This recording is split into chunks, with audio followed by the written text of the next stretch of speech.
Good morning, Dota players, ladies and gents, boys and girls, and Dota players around the world. We are back here at the LanX with Goliath Gaming versus LeetPro in an amazing upset last night.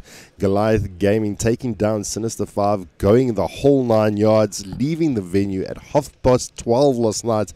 The boys have been through a grueling punishment as they have gone through a huge trials and tribulations to get to the finals, as LeetPro pretty much had an easy run to get themselves to the finals.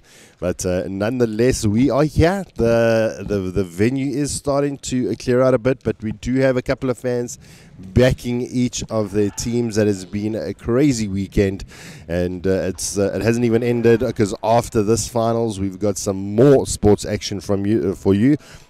If you guys didn't know, I organised Wimbledon to be on the same day. Kevin Anderson, the South African, I told him to win so that we'll have a Wimbledon's final that we can enjoy later.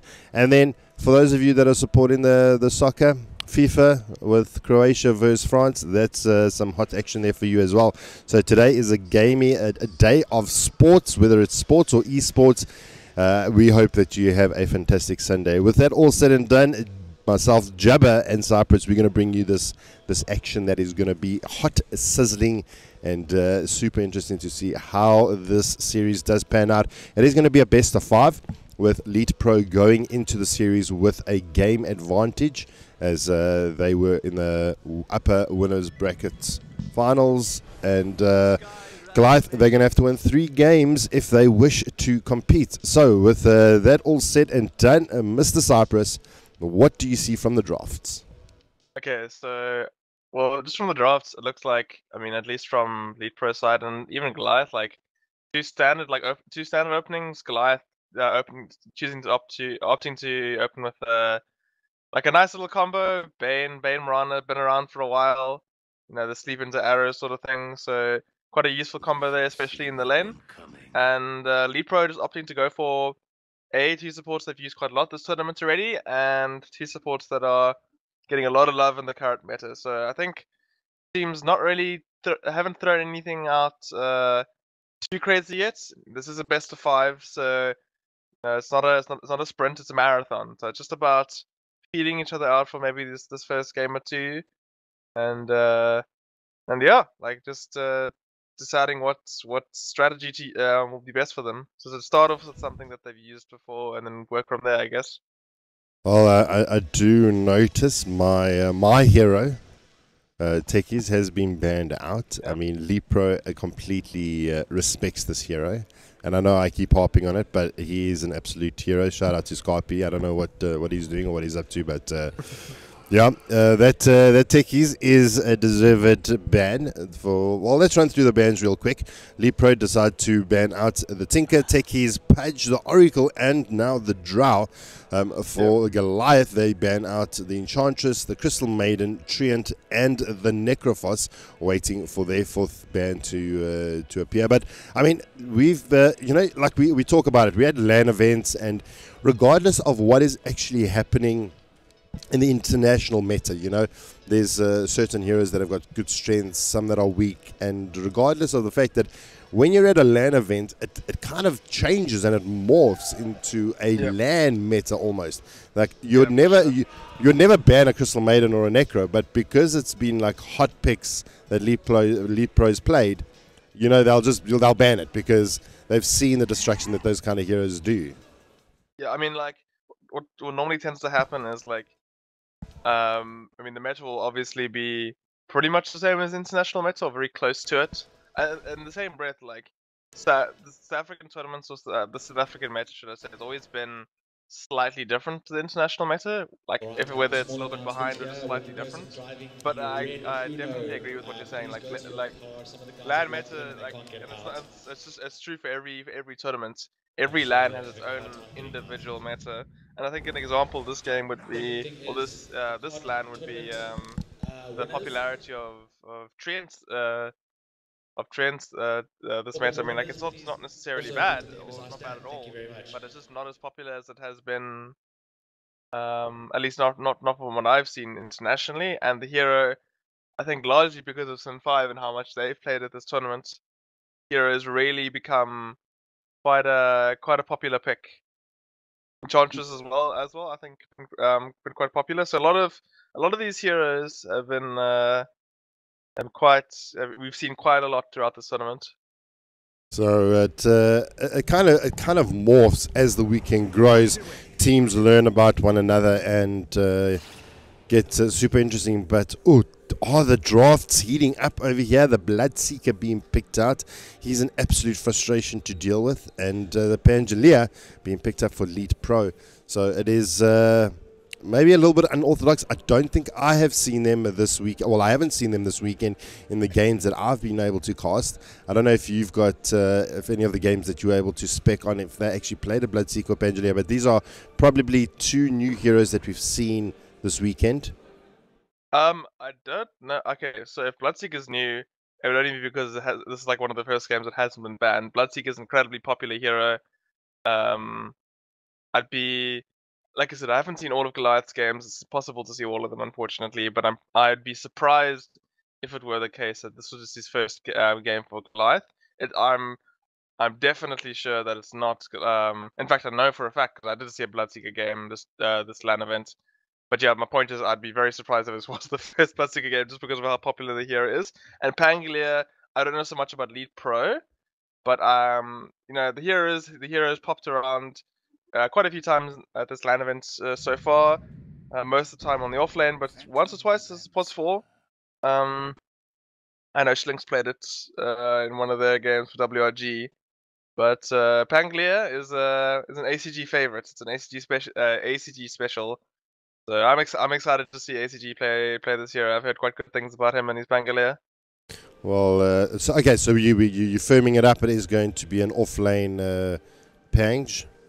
Yeah, for sure. I'm pretty sure, like almost 100% sure. Perfect. It's me just being facetious, continuing with the line of question. Just always making sure, just keeping you on your toes there, subs. I know it's early Sunday morning. We've been at it this the whole weekend, so just making sure that you're on your tippy toes. So, all right. So Pangolier is going to be really interesting. We've got ACG going to be probably playing the Pangolier. Phantom Lancer being picked up here for LeetPro. The Bloodseeker going to be super exciting for Goliath to see if he can get anything done with that Bloodseeker. What are they looking for? I think they're still looking for their position twos, both teams. So Goliath, it kind of depends because Pugna and Bloodseeker can technically go middle. Pugna more likely out of the two, but it's probable that that both teams are still looking for their mid hero. Goliath, I think for the most part have been playing Pugna in the off lane. So they'll probably opt to look for their either. I think they'll either be opting to look for something else to go in the off lane, or look for a mid hero. Goliath Draft is incredibly open right now because they could have all three of their cores already. Like Murano, Pugna, Bloodseeker could be their cores, or Murano, Pugna could be support. So very open from them. LeetPro's draft is less open. I'm like pretty sure that they're just gonna pick up their mid hero now. But yeah, we'll see what Goliath has. Yeah, what do you think? What do you think Deppy's going to want to play mid? What do you think they're looking towards? Let's say it is okay. So the draft for Goliath is pretty open. We can't really nail it down. What's happening there? LeetPro, I think it's pretty certain that they're looking for their mid. Very unlikely that it's going to be a PL mid, or a Skyroth mid. So a mid. Well, there we go. The answer has been answered. It is going to be the dwarf himself. It's going to be the sniper, and nice pick. Okay. Nice pick. Reason for that is because Goliath right at the moment don't have a heck of a lot of gap close, which suits the sniper obviously. Like sniper doesn't like heroes that get on top of him, right? So heroes like Clockworks, heroes that close the gap very quickly, like PAs, whatever. And Goliath right now don't really have anything like that. So nice safe pick. Also, there aren't too many examples of mid heroes that beat the sniper in lane or dumpster the sniper in lane at least. So just a nice safe pick. just to like ensure that he wins the lane and ensure that Snipers has like a relatively decent game at least. But now Goliath get the chance to respond. Well, and I suppose it's really unfortunate the fact that Goliath has actually banned out the Storm, the Storm Spirit, so that gap close on the Storm Spirit is that's not going to be an option anymore. Like you said, the draft for Goliath is pretty open, so they do have a couple of options if they do wish to swap it around. Maybe something that does have a gap closer, like the clock that you mentioned. Maybe just a roaming Ricky for intensive purposes, just constantly just hunts down the sniper, and that's his sole job. Yeah, possibly. We'll have to wait and see what's up, what plans they have. I'm trying to sneak some information here because I'm not sitting too far away from the players, so I'm trying to lip read. I wish I took my CIA training seriously and actually attended classes. So I'm failing on the lip reading, unfortunately. We're going to have to wait and see what they actually pick up. But we're not going to have to wait too long because there it is. It's going to be the Brood Mother, and that sums up the draft. Oh, I like that pick a lot. LeetPro don't really have a lot of wave clears, so it might be a pretty difficult game for them to deal with the Brood. Yeah, that is going to be. Well, look, I mean, they do have the Swashbuckle from the Pangelia. Something that they can maybe try and deal with, but not something that's outright easy. They may have to pick up a Battle Fury up on the PL, but we'll see how it pans out. Brood Mother, absolutely. Yeah. I've seen players wreck teams with the Brood Mother. And do you think it's maybe like a little bit of a sucker punch kind of thing? Like, okay, Brood Mother is one of those types of heroes. It either goes really, really, really well for you, or it goes really, really, really bad for you. It's not one of those middle ground heroes. It's like that's just the nature of Brood Mother. Like she'll either solo win you a game or pretty much solo lose you a game. But I think this is an incredibly good Brood Mother game. LeetPro really lacking on the side of, or they're really lacking in terms of a lot of control. Pretty much most of the control is going to be coming from the Pangelia this game. So jobs on him to make sure that the Brood Mother doesn't get out of control, literally. And then again, at the same time, he still needs to worry about like the Bloodseeker as well. He'll also be running around being a crazy man. So yeah, tough. Just based on the look, I think it's LeetPro's. Like they need to make sure that this Brood Mother and or Bloodseeker don't start off with a really good start.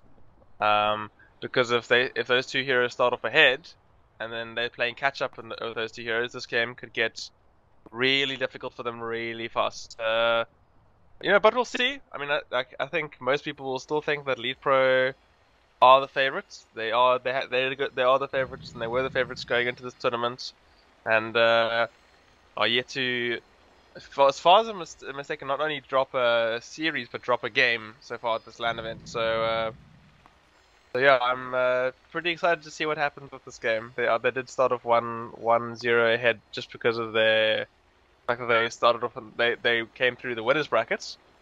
But we'll see if Goliath Gaming can very quickly now with this draft even out the series. Right, well, with that said and done, the game is paused. So while that is done, I'm Jabba, joined by Cyprus. We are here at the LanX. At least Cyprus is here in spirit. You might as well be sitting next to me. We are here in Pretoria bringing you the finals of this Ballistix Masters matchup between Goliath Gaming and LeetPro. It is going to be a phenomenal game. I predict it's going to be a phenomenal game for everyone that's at home. They couldn't be here, that's watching. From the boys behind their screens, they know who they are. Mr. Baby and Mr. Sargon. I know you guys are watching intently on who the victors are going to be. So let's go around and do the introductions. This is the first showing of a Goliath. At least this is the first game that we'll be casting of Goliath. So let's go around and do the introductions. We have got Mental playing the Pugna, Jappa playing the Marana, Cotter on the Bloodseeker, Muzzy going to be playing the Brood Mother, and Sticklish going to be playing the Bane. And that wraps it up for the Goliath Gaming players and heroes. We hope them the best of luck as they match up against LeetPro. Take it away. Right, so Chidawi will be playing the Skyroth Mage, as he has in the past, had a lot of success with that. Deppy will be playing the Sniper. ACG will be playing his Pangolier, quite excited to see him play that hero, heard a lot of good things. Whelp again, picking up the Warlock, and then last but not least, RDK playing his Phantom Lancer. Wow, okay, and they're going to swap up the lanes as well. Again, RDK going to be playing in the off lane. So it's going to be dual lanes, but look how sneaky this is. They're going to put ACG in the mid lane, and they're going to put Deppy in the safe lane on the Sniper. This is, okay, so I think this is going to catch Goliath a little bit off guard here. Something to note, Mental is playing the Pugna here, so this is a positive position for Pugna, so support Pugna. And Jappa is playing the Mirana, so off lane Mirana here. I guess to be expected. Mirana definitely a stronger. I mean, both are arguably stronger at their core roles. But Mirana, not a hero I'm not particularly a fan of in the support role. It's kind of like I find it to be really gimmicky now, just on support. It's just like you arrow, and if you miss your arrow, you kind of just do nothing. So I'm happy with this decision, this game. Look, our players are hiding. They don't want to be seen. RDK hiding behind the trees. Yeah. Sniper, he's... They can't actually reveal. If they reveal, then their whole plan is shot. Because they want the Sniper. They want the matchup between Sniper and the Bloodseeker. And they want the... I suppose then Goliath wins the matchup with Mirana versus the PL. Oh, but Chidawi, managing to actually grip it. Sticklish, almost managing to grip that bounty. So pretty much 2 bounties apiece. But here comes a little bit of action. Chidawi taking quite a bit of damage here from Sticklish. He's going to man mode it through, but he's going to TP out. Looks like he's going to make it out, and he's going to TP back to base. That's not ideal at all for Sticklish. Sticklish now has to run all the way back to base, and this means that Jappa is going to have to be alone in his lane against 2 for the first few levels, which could be, again, against the Skyroth Mage, can be quite difficult. Well, Mental, he's now toiling outside of there. Shrapnel does get popped to try and slow him down. They're not going to be able to pick up the kill there, but enough to just tell Mr. Pugna to back the freak off. But the harass is real. Mental going in there, throwing down the blast. I mean, I don't know which lane to look at the moment, but this safe lane is super cray-cray. Yeah, for sure. I mean, I think the side lanes for sure are going to be... I mean, like, Skyroth Mage and PL on the one side, and then, yeah, like, on the other side, Bloodseeker, Pugna, Warlock, and Sniper, so, potentially 2 very action-packed lanes. Yeah, so it's going to be very, very interesting to see where the first blood comes out. Well, I mean, even looking in the mid lane, looks like Muzzy's a little bit under the cosh there. ACG looks like he's having a pretty decent time, although Muzzy is got a level above good old Mr. Pangolier. I mean, they are throwing out the punches here. I mean, I'm looking at the health bars at the top of my screen, and they all like taking damage constantly. Yeah, what you're probably gonna see happening in this matchup is ACG. You'll have a look at the net worth, and it's starting already. Just because of the spiderlings, he's going to start getting a lot more CS. It's like spiderlings give some gold, but not a hectic amount. So just a warning. For a few minutes time, we're gonna see a situation where like Pangolier's got a ton of more last hits than the Broodmother, but it doesn't necessarily mean that the lane is going that much in favor for the Pangolier. It just means he's feeding off spiderlings is all. Right, well, nice usage there of the one from Chidawi, dropping the items, popping the one, arrow comes out, off the mark, not going to catch him out, and Chidawi going to try and steal the big creep, and it is going to happen. He's going to get that big creep, so nice little bit of gold in his pocket there.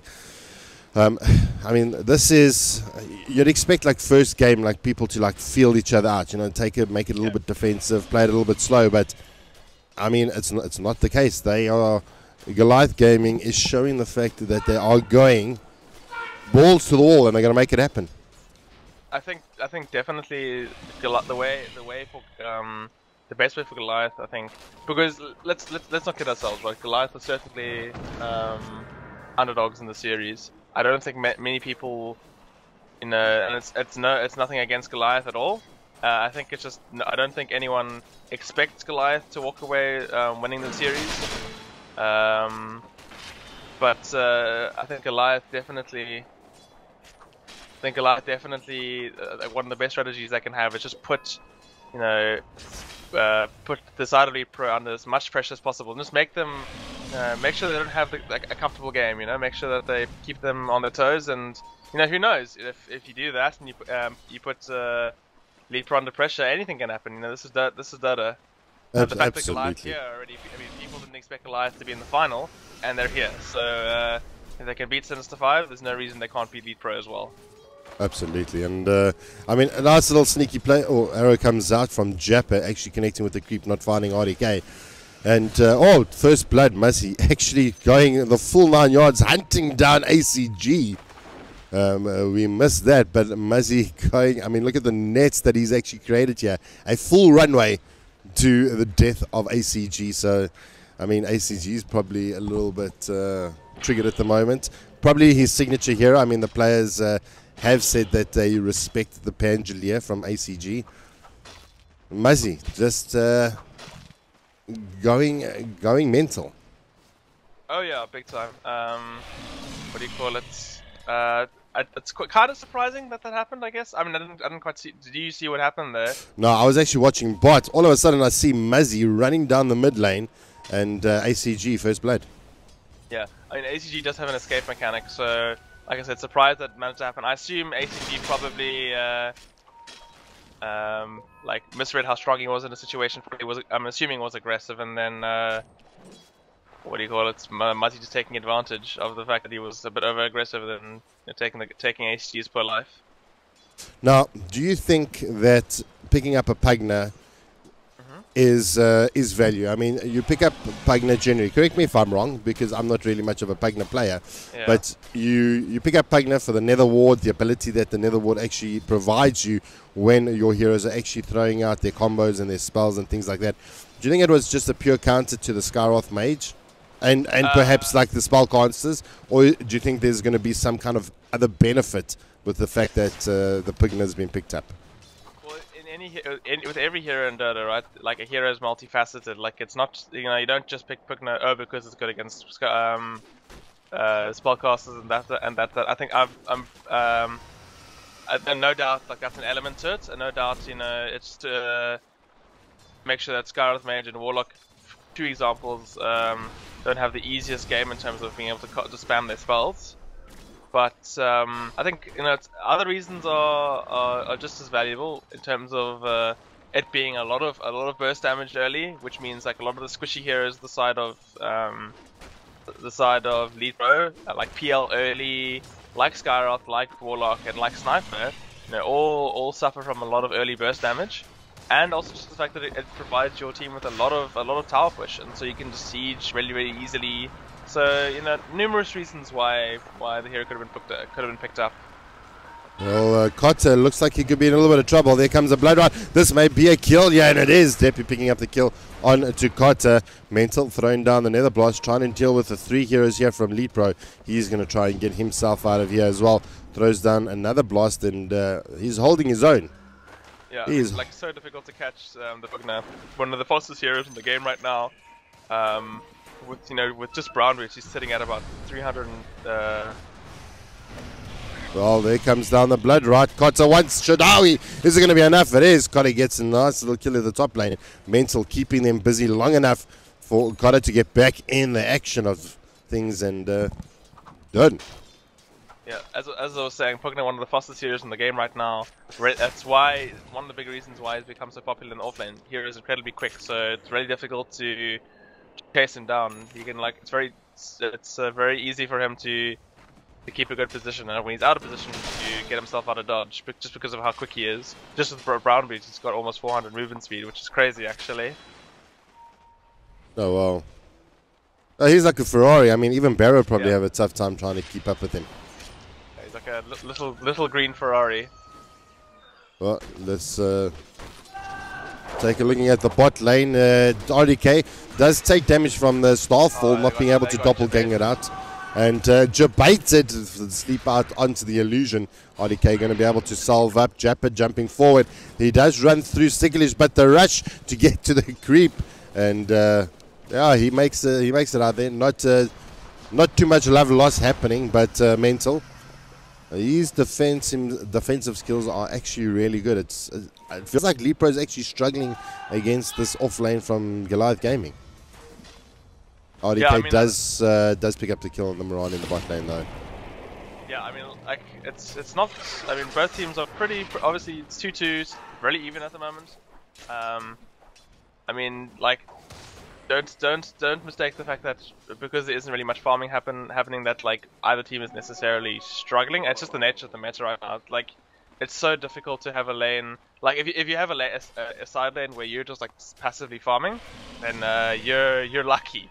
So neither safe lane is gonna have like a straightforward farming lane. No, what I mean is farming. I'm saying more like LeetPro supports. The Walp and Chidawi are struggling against the Pugna because of that nuke damage from the Nether Blast. Every time they approach, he just blasts them, and then they've got to like really think if they want to actually commit. And if they want to commit, it's gonna cost them. It's also another element to it is that LeetPro are lacking in a lot of lockdown, especially like in this early landing phase. So Pugna really can and Bloodseeker can really just go ham in terms of chasing people down and making these aggressive plays without really being punished too much. Well, Bloodseeker just chasing down, and like Bloodseeker knows, or Cotter should I say, knows he can make this play because there's no lockdown really coming from the side of LeetPro. He can be aggressive because, you know, if people are low HP, he's really fast, so he can get himself out really quickly. Pugna also a really fast hero, so if he gets into a relatively bad position, also can just run out. They can make. I think, to be honest with you, if Goliath end up winning the game, that's going to be a major factor to that because they've been given the room to make all these really aggressive and ballsy plays with a relatively low risk factor. So yeah, like it's just a bit of an oversight, I guess, on the side of LeetPro maybe. Like not really having too much lockdown. No stuns, no lockdown. It's like, you know, if you're starting out drafting whatever, like with a new team, one of the first things I tell a lot of teams is just make sure you have lockdown, like stuns win games. I'm pretty sure you've heard that rhetoric before. So yeah. Well, top lane they eventually do pick up the kill onto Kotza. TP out will be good old mental. He's going to be able to get out of there. Rupture not making too much of an issue there for Welp. He just stands still. TP the responses do come in and keeps him alive. And even getting RDK in the top lane, getting him involved, making things happen. So it's super interesting. Left Chidawi here in the bot lane to now farm up against Jappa doing his work. And I mean, it's really hard to go up against the Skyroth Mage. I mean, the lane presence is ridiculous. Oh yeah, for sure.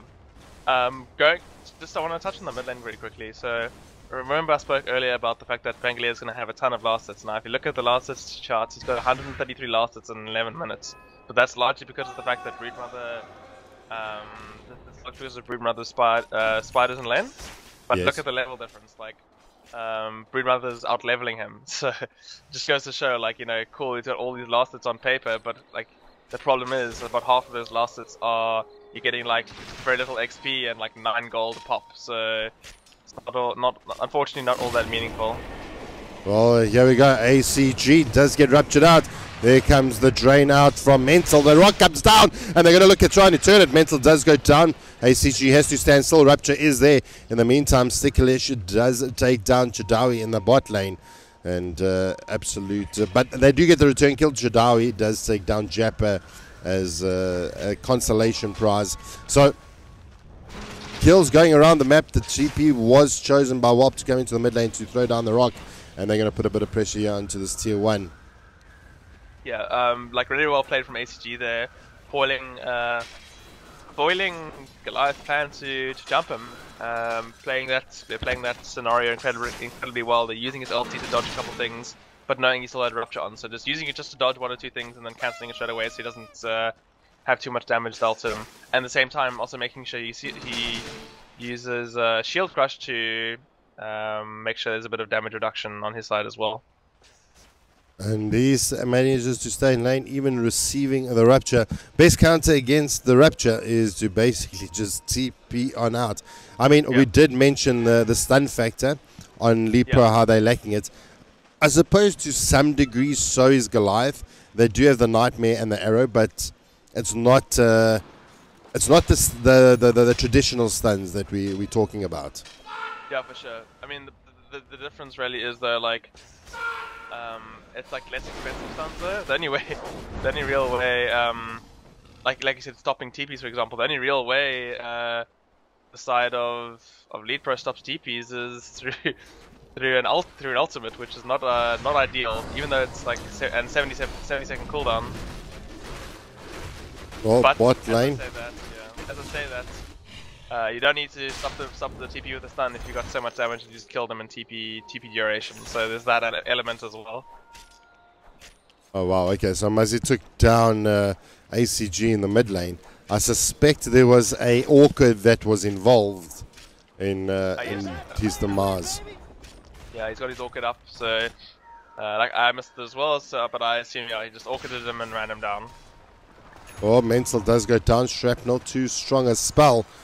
Kotta is hiding up here in the sidelines, trying to see if he can find a pick. Moonlight Shadow is done, going to try and work on that ward. Kotta does a reveal, there he is.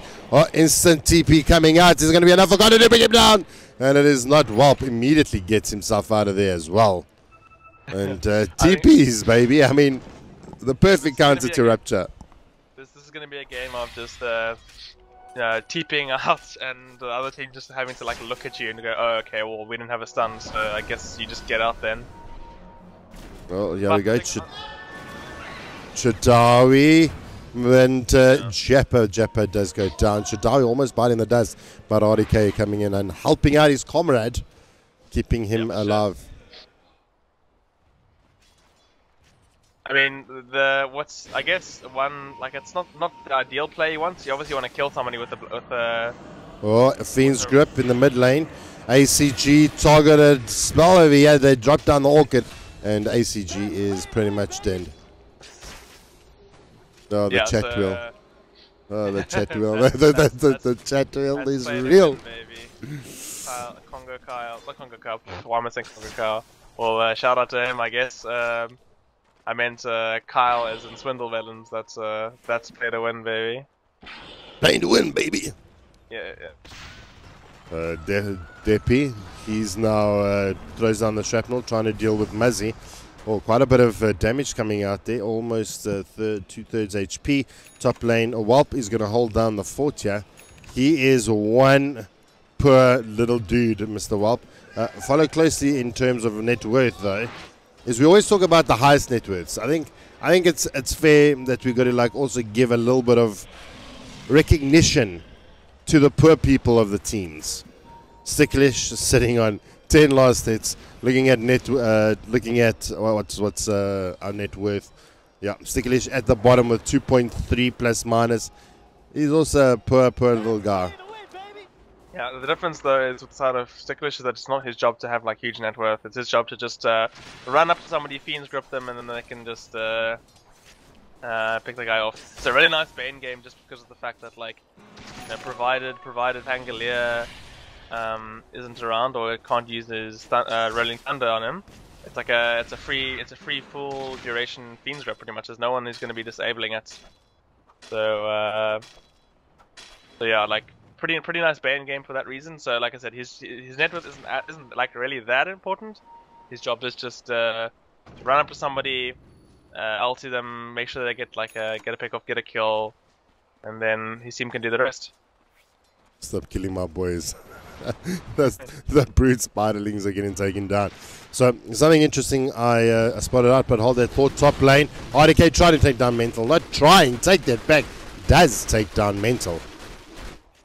And something I want to touch on quick, Chadawi, look at his inventory. Oh, hold that thought though, mid lane. There comes the fake of the rock, but he gets silenced out. Whelp gets juked out. Now the Fiend's Grip is out onto ACG. There comes the rock. It is going to be enough to keep ACG alive. Is it going to be? No, it is not. And now the arrow catches out Snap in the backlines. Tippy gets caught with his pants down. That is 2 down for LeetPro. Now they turn around to Warp. Almost 3 down. Jepper rocks up to the party, but not needed. We have got a 3-man LeetPro team down. And in the meantime, Kotta trying to take on Jadawi and RDK alone. Pops out the Rapture, keeps out RDK in position. And that was, wow. What I said earlier about how this game needed to not go for the side of LeetPro, this is how it's going. Like Muzzy pretty much having a free game. Muzzy is he's 4K net worth ahead of anyone else on the map, so having a very good game. So well, here we go. The whole LeetPro team looks at turning it around. He does take down Jadawi, but they do eventually bring down the Brood Mother.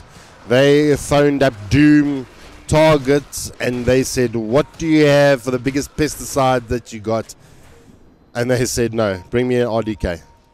Yeah, unfortunately Muzzy just overstaying his welcome a bit. You know, I think just noticing, oh I just killed 3 people, no one can kill me, right? And then just stays a bit too long, everyone respawns, and then it's his turn to get caught with his pants down a little bit. Getting a kill on the Goliath mage, but unfortunately falling to the sniper, I believe. No, to RDK, but either way, you know, being the biggest hero in the map, you don't want to be giving almost 7,000 gold to the Phantom Lancer. Who, by the way, the side of Goliath don't actually have the best answers for the PL either this game, in terms of the fact that they also don't have too much lockdown.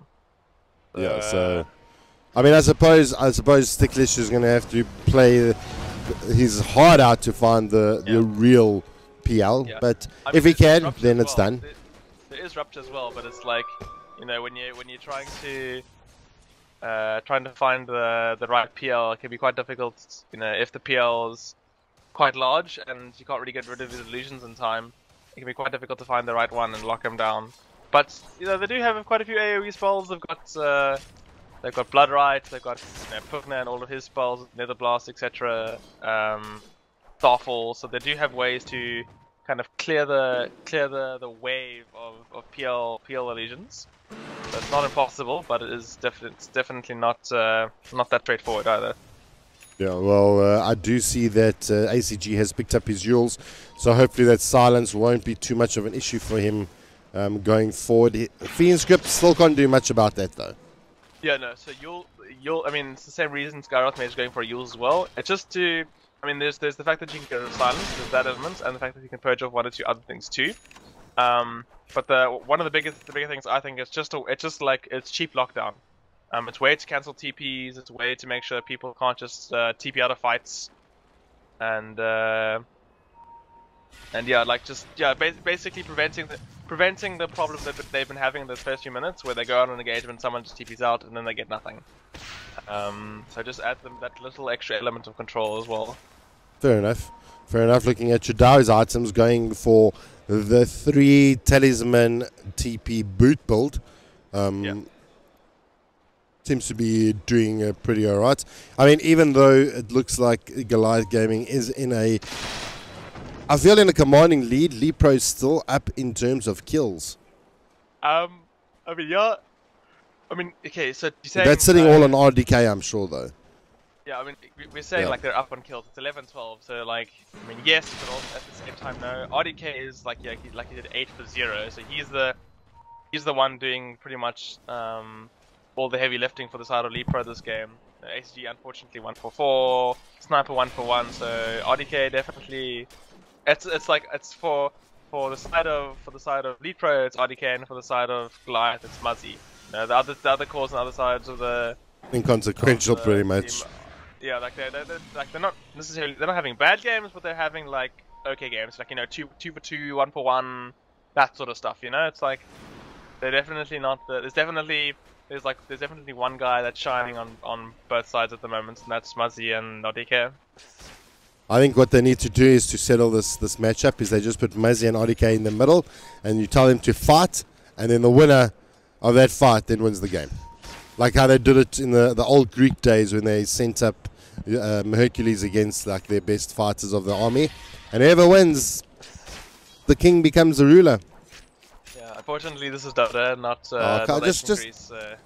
just The 5v5 game jump and not a 1v1 game. just entertain me. Just entertain it. It's early Sunday morning. I'm thinking of different ways to make Dota work. Oh, but hang on. Hang on, we got a smoke coming up here. Okay, so it looks like they may try and play a bit of a bait maneuver here. While Chidawi and RDK smoked up on the high ground. ACG may actually be the bait here. And there we go. There comes out the rupture. But this could be it. The rock is down. And Muzzy does BKB through it, immediately turning to Walp. Gets the kill. Now Muzzy trying to find out Sniper. Going to bring down Sniper as well. Can't TP out fast enough. RDK trying to chase down Muzzy. And Muzzy's just going to be juking through the trees. There's the Mystic Flare. Does get Nightmare up. There's the silence. The rest of the team does rock up. Fiend's Grip is being used out. Now Yule's out onto RDK, keeping him busy. Sticklish gonna have to back off. There's the blood right. Chapper right clicking away. Sticklish nightmares himself out. May be able to survive. RDK throws down the Spirit Loss, and RDK is godlike. That's play to win, baby.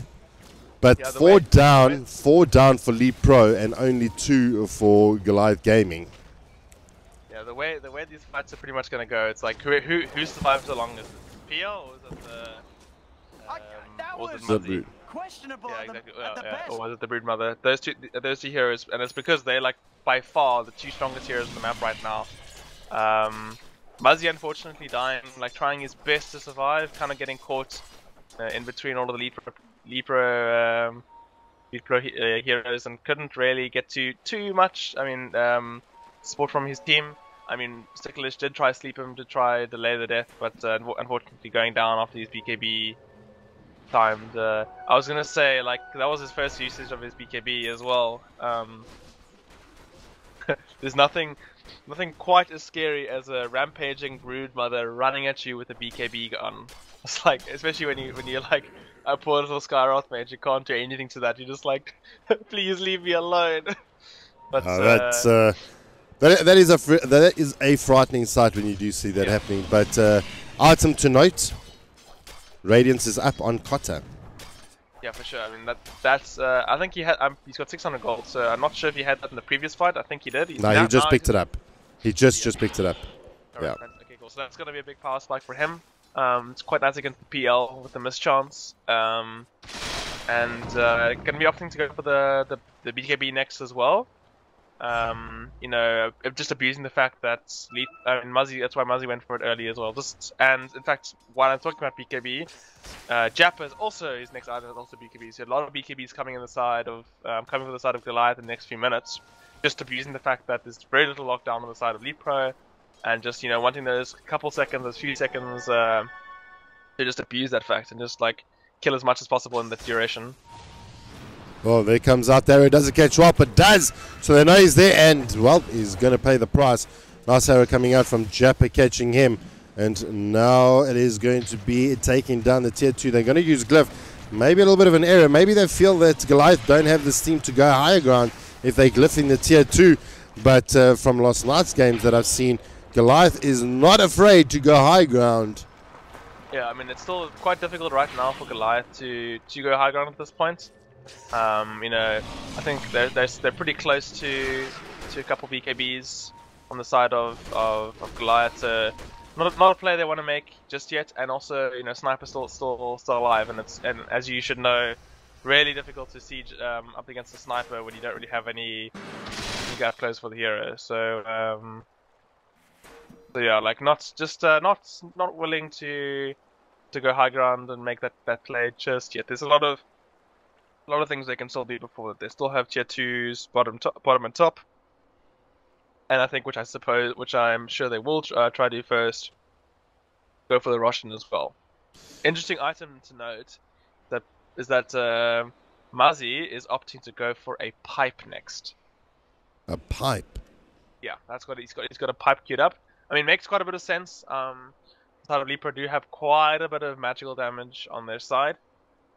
So just mitigating a lot of that, basically mitigating all of the problems that he's having currently with like the Skyroth Mage, the Warlock, that sort of stuff. I feel like, I mean, just seeing how ineffective oh, hang on, hold that thought. Muzzy does BKB up. He's looking for a target. He finds Chadawi, completely ignoring RDK, but the rocket comes down. Muzzy trying to survive through it, but there's the assassinate, and that is it. Sniper, short legs, and there comes out the tips. Well played, Muzzy. 3 tips going in favor of Muzzy. So that was our BM, a little bit of Rolling Thunder, tempting rolls there, baiting out the roll. I mean, Muzzy embracing his own meme is the reason why Muzzy is known as the African eternal enemy, fortunately because of those type of players. Just going for players that maybe you really shouldn't be going for, but you know, in the end, I guess in the end as well, it looks like LeetPro losing the Thankfully at the same time. That was a beautiful arrow by Jappa coming out, just keeping him in place. So finding his target, making it happen, and they were able to clean him out. Before that fight broke out, I actually wanted to say that Koda, I think, needs to start finding something that can actually lock down these heroes from TPing away from with his Rapture. Look, I mean, Rapture generally, I suppose he's not looking for the kill. He's just basically looking to anchor or getting one of the enemy team's heroes away from the fight. I mean, I'm assuming. At this point of the game as well, like if you're forcing somebody to having to TP back to base because of Rapture, like that's not I mean, like I would assume, I mean, like everyone, like it's definitely assumed that you definitely prefer to get the kill, but you know, at this point in the game, you know, forcing, if you're in a 5-on-5 fight and if you're forcing somebody to TP back to base, you know, that's good enough. You know, it still means you then have one less person to deal with in the fight.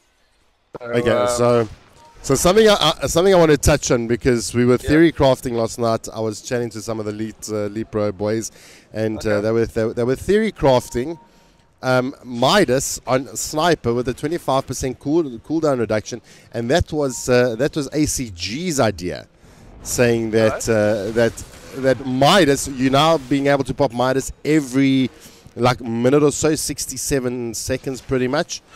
And he's gone for it. He's got Midas as a sniper. So now every 60 seconds, he's just going to be clapping in that Midas.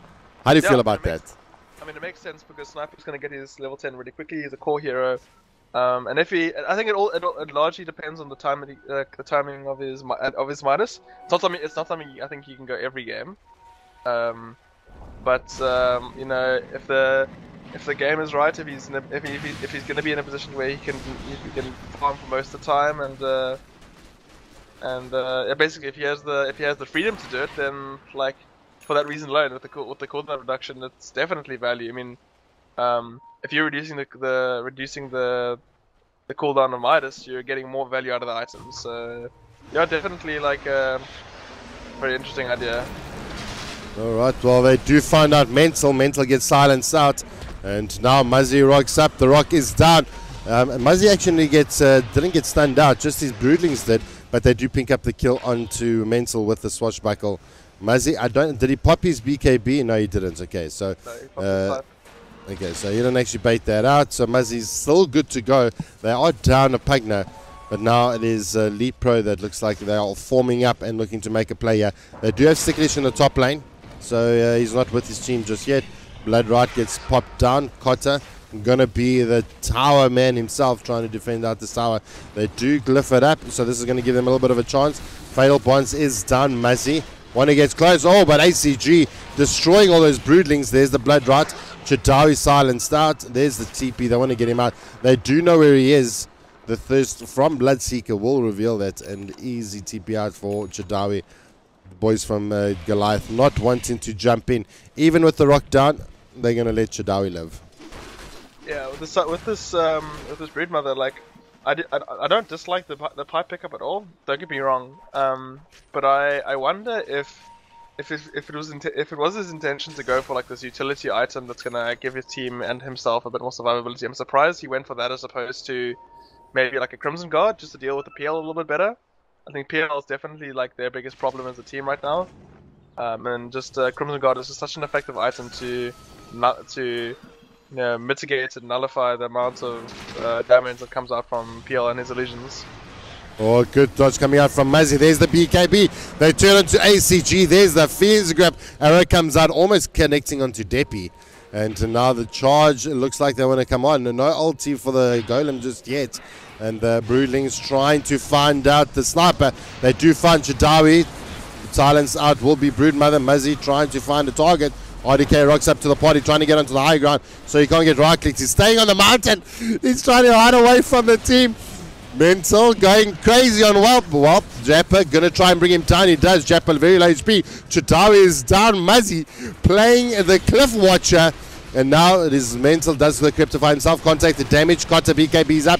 Trying to fight RDK. But there is going to be the doppelganger. Oh, RDK may go down. Yeah, he does. The Nether Blast ridiculous. And that is a full 5-man team wipe. Only losing 2 from Goliath Gaming.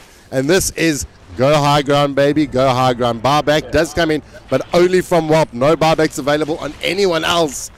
Goliath Gaming already teetering away at the tier 3.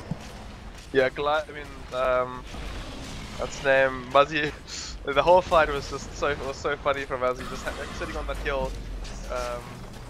His hero was bugging out so much just because of like the interaction between Broodmother sitting on the hill. Well, Muzzy wants they're going to fight it out. Chadawi may go down over here. Very low HP, not going to go down just yet. ACG gets Yules up. The Rapture has been put onto him. It hasn't dissipated just yet. They're going to try and turn it around. Muzzy once more. The Golem is down. Shrapnel is there. Kotta is going to get himself that kill, but he's going to get out of there as well. Is that enough to bring him down? No, it's not, but it's enough to force him back. And the damage has been done. They got themselves the one Rex, the important Rex, the melee Rex. Goliath Gaming. Drawing down the gauntlet. Not that they would have known this, but you know, the time they left that fight also like really well done. Like, or not really well done, but like really fortunate, I guess I should say, because they wouldn't have necessarily known this. But like they left the fight the moment, pretty much the moment PL's buyback was available.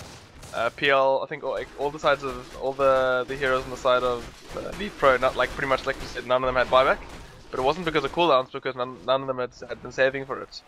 And the moment Goliath left was the moment PL's buyback ticked to being available. So did they get the buyout from him? Did they get the buyback from him? No, they didn't. But you know, when they left, his buyback was available. So it's like if they stayed a little bit longer, he could have bought back, and the fight could have gone really badly. So you know, because they were all low. So like really disciplined there, not to go for the range racks, which, like you said, is like, you know, it's important to get it, but like not worth everyone dying. You can come back for it. Yeah, I mean, and it doesn't actually regen either.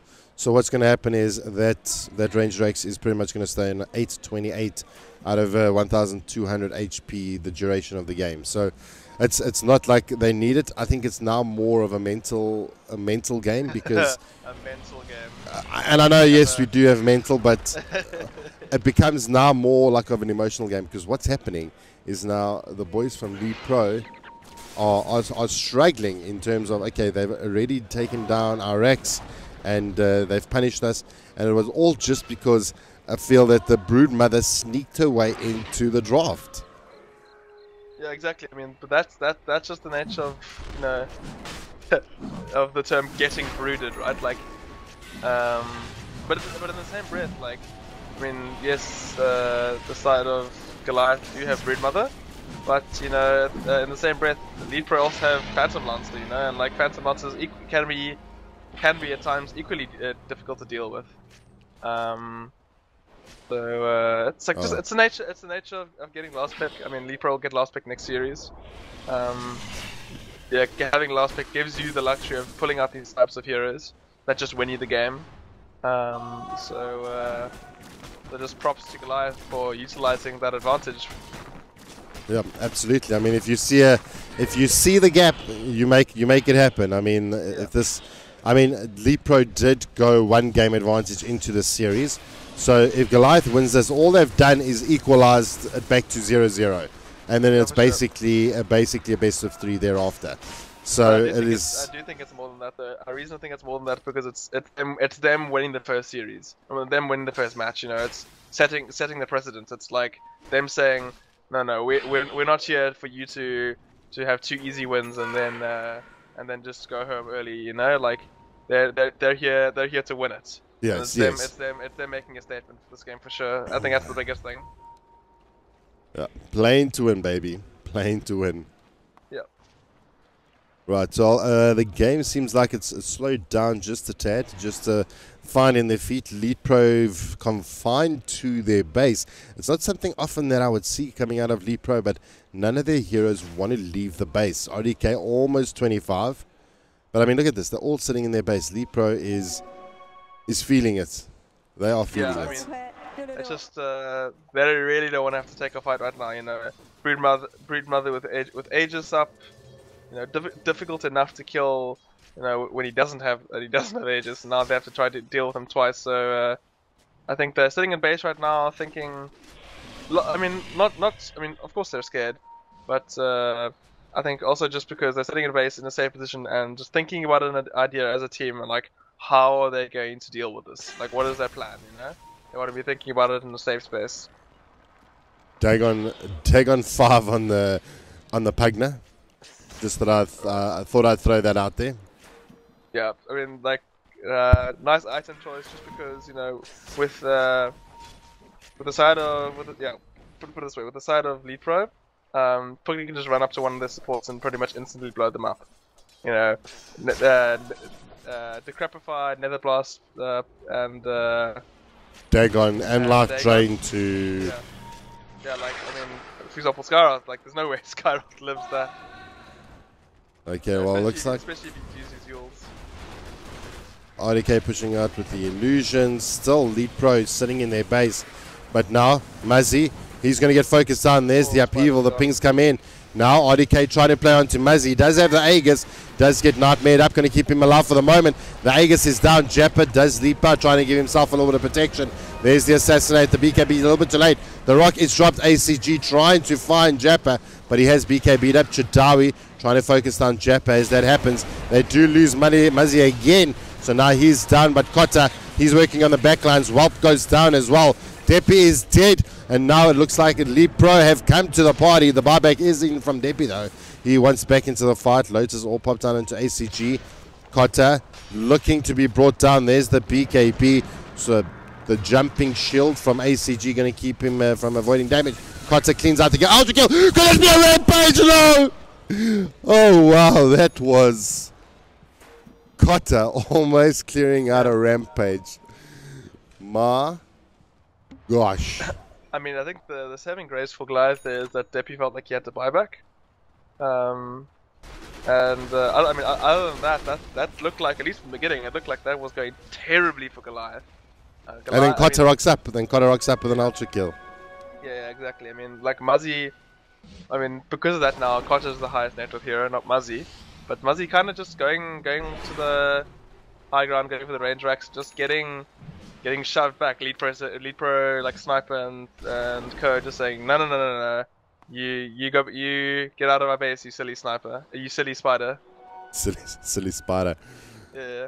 I've got a lot of experience with the breed mother, having been a former teammate of Stunt. She's quite a famous local breed mother spammer, so especially in like local South African pubs. So I know all about the spider. We used it last year at DGC and got quite a lot of success with it. And it's just like one of those heroes, you know. It's just like if it has a good game, then the opponent's just like, oh my goodness, what do we do to this hero? What next kind of item can Muzzy go for? I mean, he can swap out the Ring of Aquila. Do you then maybe say, okay, well, let's go Butterfly, maybe Lincoln's, maybe I don't know what do you do in this position? I mean, his BKB is on 5 seconds. There are a lot of options. I mean, he could upgrade his Orchid. He can go for a. I mean, I don't think he'll do this, but he can upgrade his Orchid now and then go for a Bloodthorn.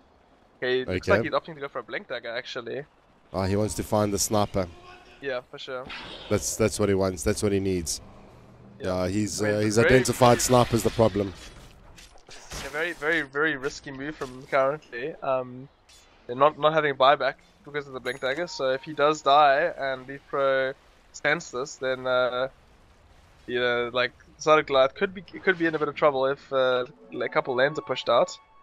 But opting to take that risk, going for the blink dagger, I was gonna say maybe perhaps something like an AC might be decent, just to have an extra bit of armor, like to have that armor aura, help them against the PL, help them against the sniper, and also just like decrease the armor on the opposing team. So that might have been decent as well. And like I said, Bloodthorn upgrading at some point. Those are just a couple items that Muzzy can go for. I definitely think whatever he goes for needs to be a bit defensive, because it just feels like right now he's got the damage. There's nothing wrong with the amount of damage he has. It's just about staying alive. I feel the same. I mean, I think the Lincolns would have been maybe a little bit more prudent, but obviously feeling that jumping onto the sniper, because I suppose they can't find the sniper because RDK wants to be in the fight. Sniper wants to fight far away, and Muzzy will pretty much destroy a sniper on a spider. The problem with the Lincolns though is they can be nice, but at the same time, like they've got a lot of in a fight, they've got a lot of ways to just easily break the Lincolns. Like they've got Arcane Bolt, which is a 2-second spell, very low mana cost. Skyrot does it once and then breaks the Lincolns, and then it's a useless item. Fair enough. Fair enough. I'm looking at more like the Lance and the maybe Shadow Word, the Yule Scepter coming out from ACG. So yes, the problem with that Lincoln's pickup is because of the Skyroth Mage. The Skyroth Mage, not just the Skyroth Mage, but it's also just the fact that there's multiple sources of multiple cheap ways of popping the Lincolns, and then once it's popped, it's not gonna do too much good. He already also has the BKB, so a lot of his issues, during his BKB time, aren't gonna be there. So yeah, I mean, it's not terrible. Look, a Lincoln's could save his life at important moments. Like for example, running away and the sniper tries to ulti him, and then he survives. Oh, look at this though. Look at this. Both teams smoked up. They find Muzzy. They drop the rock just onto Muzzy. Mental finds out Wap in the backlines. The second rock is dropped. Chadawi heals himself up. Muzzy trying to turn his attention to ACG. It's going to be good enough. RDK chasing down Muzzy. Gets stunned out. 2 buybacks coming in from Wap, ACG, and Chadawi. That is 3 buybacks. RDK does go down eventually. Kota, he's still trying to fight it out. No, he's running himself away. Muzzy does buy back. 3 buybacks coming in from LeetPro, and only the 1 from Goliath Gaming, which will be on Muzzy. And the signal has been to fall back. There's the assassinate. ACG trying to close it back. Is the gap? Is it going to be enough? One more right click. There's the Decryptify. He does get the Glimmer Cape off. There's the sleep. There's the blood run to try and keep him safe. Mental still alive.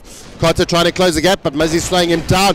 ACG drops down the Lotus. Whoa, Carter taking a huge amount of damage. He goes down. Damage from where? I have no idea. Muzzy getting himself out of there. So a fight that they should have backed off on. They stayed around a tad too long, and Goliath are now licking their wounds. Muzzy had to get out of there. That would have been a dieback for him. ACG put his Lotus Orb on himself, and then Mental tried to dig on him, so Mental just ended up killing himself.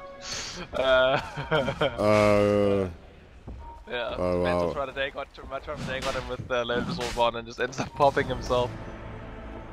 Well, Mental bars back. They suspect that Rosh is happening, so they're going to actually back off LeetPro. Respect in the buybacks. Yeah, I mean, Muzzy doesn't have buyback either, but now only hero on the side of. In fact, no, there's only one hero on either side only has buyback now. The side of PL on the side of LeetPro, and actually no, now I say that Jappa's just lost his buyback. He's bought out, yeah. He'll not bought out. He's only 150 out, so not too far out. But he's just finished a big item, so he's assumed so. But yeah, the point is pretty much all of the buybacks are not available right now. So if there's a big fight that happens in the next few minutes, things could things could escalate quite hectically, especially if it's Goliath, because I think on the side of Goliath, the fact that there aren't buybacks mostly is just because of the fact that Muzzy just hasn't saved up for it, but can still get it. Rana now has his buyback, so yeah, and Bane now has the buyback as well. So Goliath does still have a few more buybacks. And Muzzy gonna pick up the Aegis now just to ensure that if he does die, he has that extra cushion. But yeah, LeetPro are aware of this. So a big fight gonna happen. This could be a very deciding fight. They have Moonlight shadowed up. Mental revealing, trying to keep his wand alive. There it is, ticking away. They're trying to close the gap. There comes ACG. He jumps forward, trying to find Mental. Sticklish, Japper, Cotta, they're all waiting. This is going to be one crazy fight. I have a suspicion that this fight is going to lead to a lane of Rex. There's the rock, but just catching out poor old Cotta. There's the BKB, not going to do any damage. RDK focusing down Cotta. Cotta needs to get back. Shadawi gets blown up by Mental in the sidelines. And now ACG trying to distract everyone. He's going to pop down the Lotus Orb. There's Tepi, pops out the BKB. Mental decryptifies himself. There's the Assassinate as well as the Shrapnel. Going to be good enough to bring him down. In the meantime, ACG does finish down Sikilish. And LeetPro looking pretty good. They have only got one man advantage, but it's going to be good enough for them to jump into the pit. Yeah, I mean, it's not just that. I mean, Muzzy no longer has BKB. This is if LeetPro can grab his Aegis, this is devastating for the side of Goliath. Well, there's the blood right, forcing them out of the fight. The pause comes in. What is this? This isn't the Ballistix LAN unless we have any pauses in the game. Absolutely, okay. All we need is the announcer to make some really loud announcements, and we're all set. Yeah, where's my MC guy? Oh no, my MC guy's not here. Right, so there's a big fight that's about to happen outside the Rosh pit. LeetPro, they're pulling off a little bit. They decide to get out. Muzzy throws in his broodlings, just checking what is happening, sending in those spies. Sees that LeetPro is actually pulled off, and they're going to actually relinquish the Aegis to the boys of Goliath Gaming. And now this is going to be a high ground defense like no other from LeetPro. Muzzy going to pick himself up that Aegis. There's the cheese BKB in his backpack. The boys of Goliath are good to go now. Pushing out the top lane. Oh, this is going to be... the boys here, they need to come up with some form of miraculous play. The Aegis is... the Aghanims is up on Whelp, so he's going to have 2 golems now. The arrow comes in, not going to connect into anyone. Deppy got the Satanic, so even with that blade mail being popped out from Cotta, he's going to be able to just right-click him to death. It's going to be inconsequential. Yeah, Goliath are going to want to go for this like in the next couple of minutes. Try make sure they make a play during the interval while Muzzy both has his Aegis up, and the fact that none of LeetPro's cores have buybacks. I mean, Sniper just now recently got his buyback, but it's still like about 2.5 minutes for a lot of the heroes on the side of LeetPro to where their buybacks are still on cooldown. So there's a nice little interval where they can potentially abuse some buyback cooldowns. So it'll be interesting to see if Goliath choose to abuse that, or if they are going to play this a bit defensively. Well, there's the DD in the ruin. It's been spotted out. Muzzy wants to get his greedy little paws on it. He does. Could this now be the moment where they decide to push high ground, dealing almost 400 damage? That is going to be absolutely devastating to whoever he jumps on. That's like pretty much 3 hits to Whelp. Yeah, exactly. Like, I mean, these poor supports on the side of LeetPro, like it's so difficult for them to survive them. Just the intense amount of damage coming out of the side of Goliath, you know. I mean, with Muzzy, and then he got a level 5 Dagon thing on a position 4 support on the side of Goliath, so it's like cheap as creepers. Well, the pings do come out. They kind of know what is happening here. Blood right, there's the pings. LeetPro sticking in their base. Muzzy going to just continue to farm out. He hasn't got anything locked and loaded for his next item purchase. He's got about 1-2 in the bank. Buybacks are not available on him. He does have the Aegis though. Can they bait LeetPro out of the base? They're playing with great discipline here to not even leave the base. Yeah, again, let's name. It's like this game is getting to the point where like 1 or 2 mistakes now are gonna have heavy ramifications. It's gonna be yeah, the next fight, the next couple of fights are gonna be game deciding. You know, with LeetPro already a racks down, they can't really afford to make too many more mistakes. Because if they do, it's going to lead to another few set of objectives for the side of Goliath. Well, it looks like Jeppa's trying to split push them out. They've got 3 of LeetPro's team members sitting in the top lane.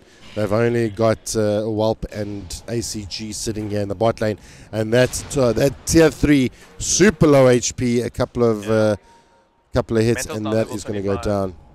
Mental's So- now being level 25. Oh, there's the rock. Index being dropped down. 2 golems on the deck. Sekelish gets the Fiend Growth off onto Mr. ACG. He is down. Muzzy getting right clicked down by Deppy.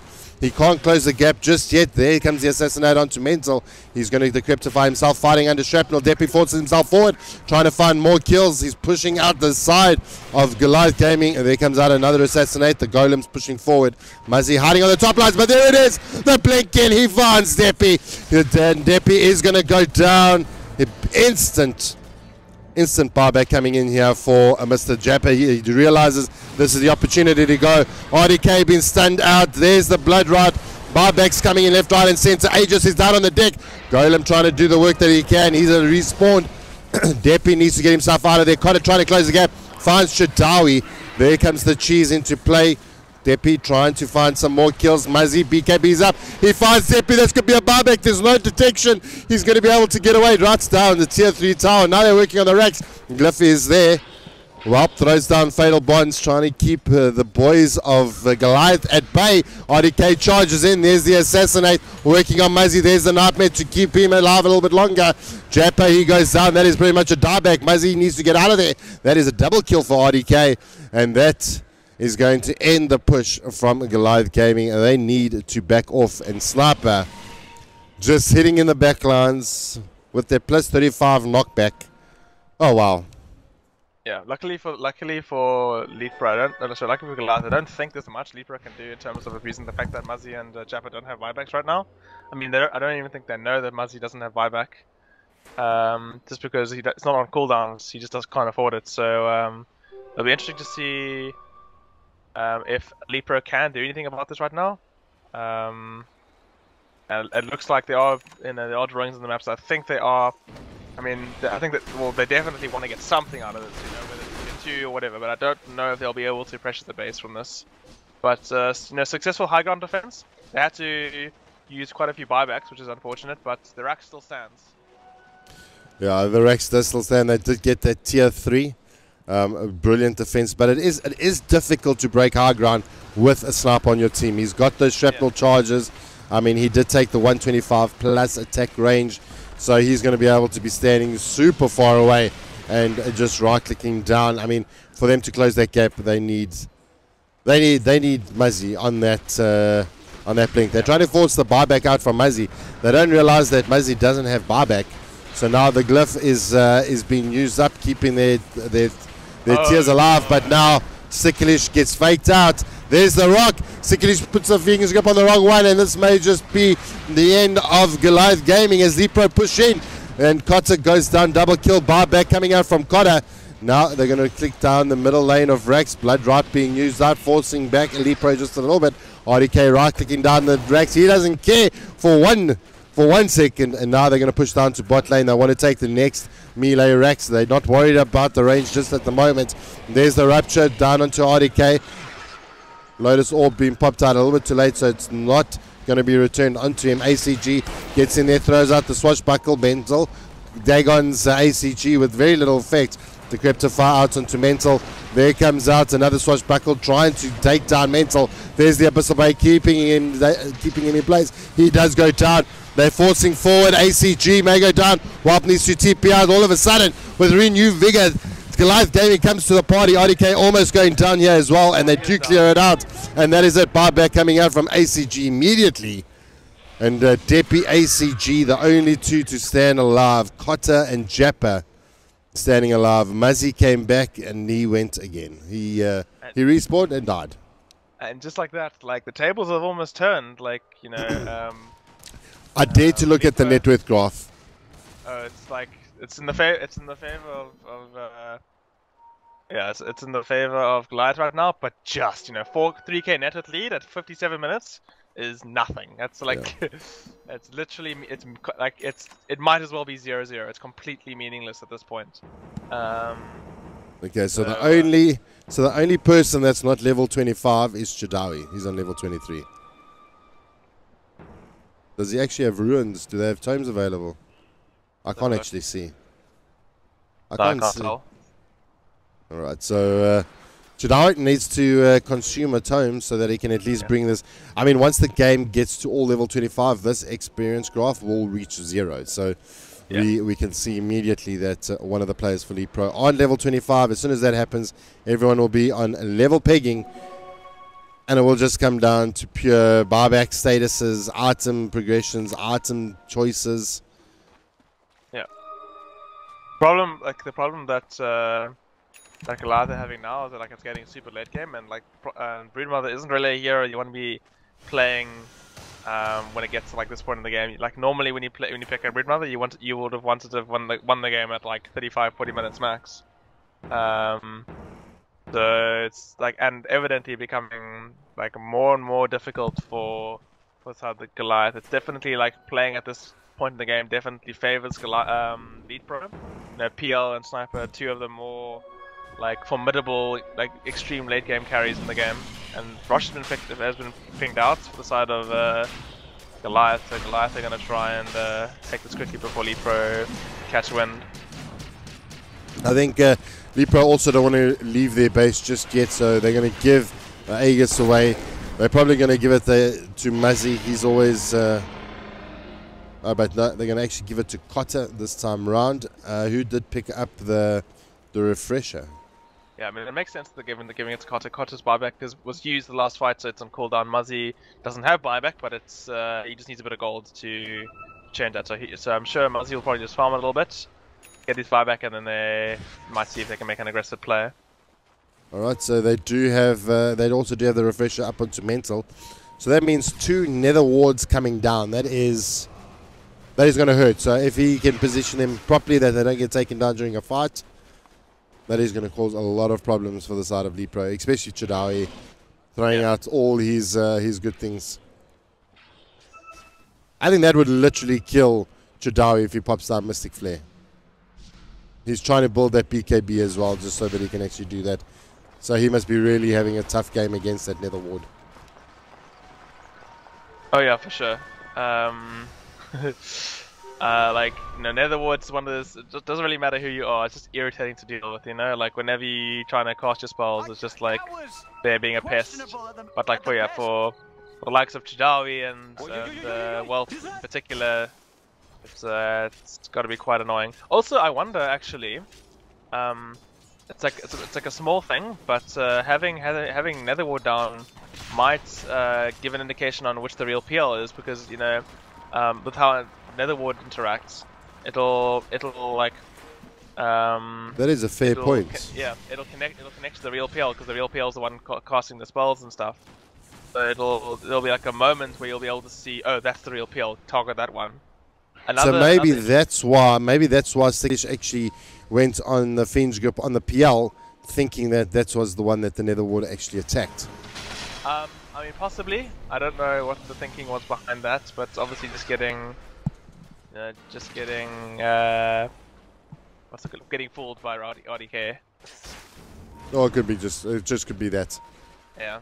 Arrow flies out, not going to connect into anything. So here we go. The moment of truth. LeetPro sitting in their base. Goliath Gaming trying to get their first win here in the finals.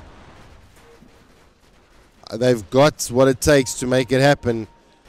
Will LeetPro allow them this opportunity? We don't know. Stay tuned. Don't go anywhere. We'll be right back after the break. Yeah. I don't know. Yeah, it literally feels like Goliath Gaming is the Kevin Anderson of this tournament. You know, just playing all these long slogs, making it to the final. So naturally, I've got a bit of a soft spot for them at the moment. You know, they fought really hard to get you. So let's hope they can. Yeah. Well, yeah, they go. The split push may be the call. They're trying to draw LeetPro here to the center of the map. Mazi is sitting in the top lane. ACG is aware of it. So is Shadawi. They're not going to fall for it. ACG taking away half those broodlings. Hiding up here on the top. He's become a ward. That's the plan. That's the ward. Mental sitting here in the bot lane now. They're just trying to keep LeetPro on their toes.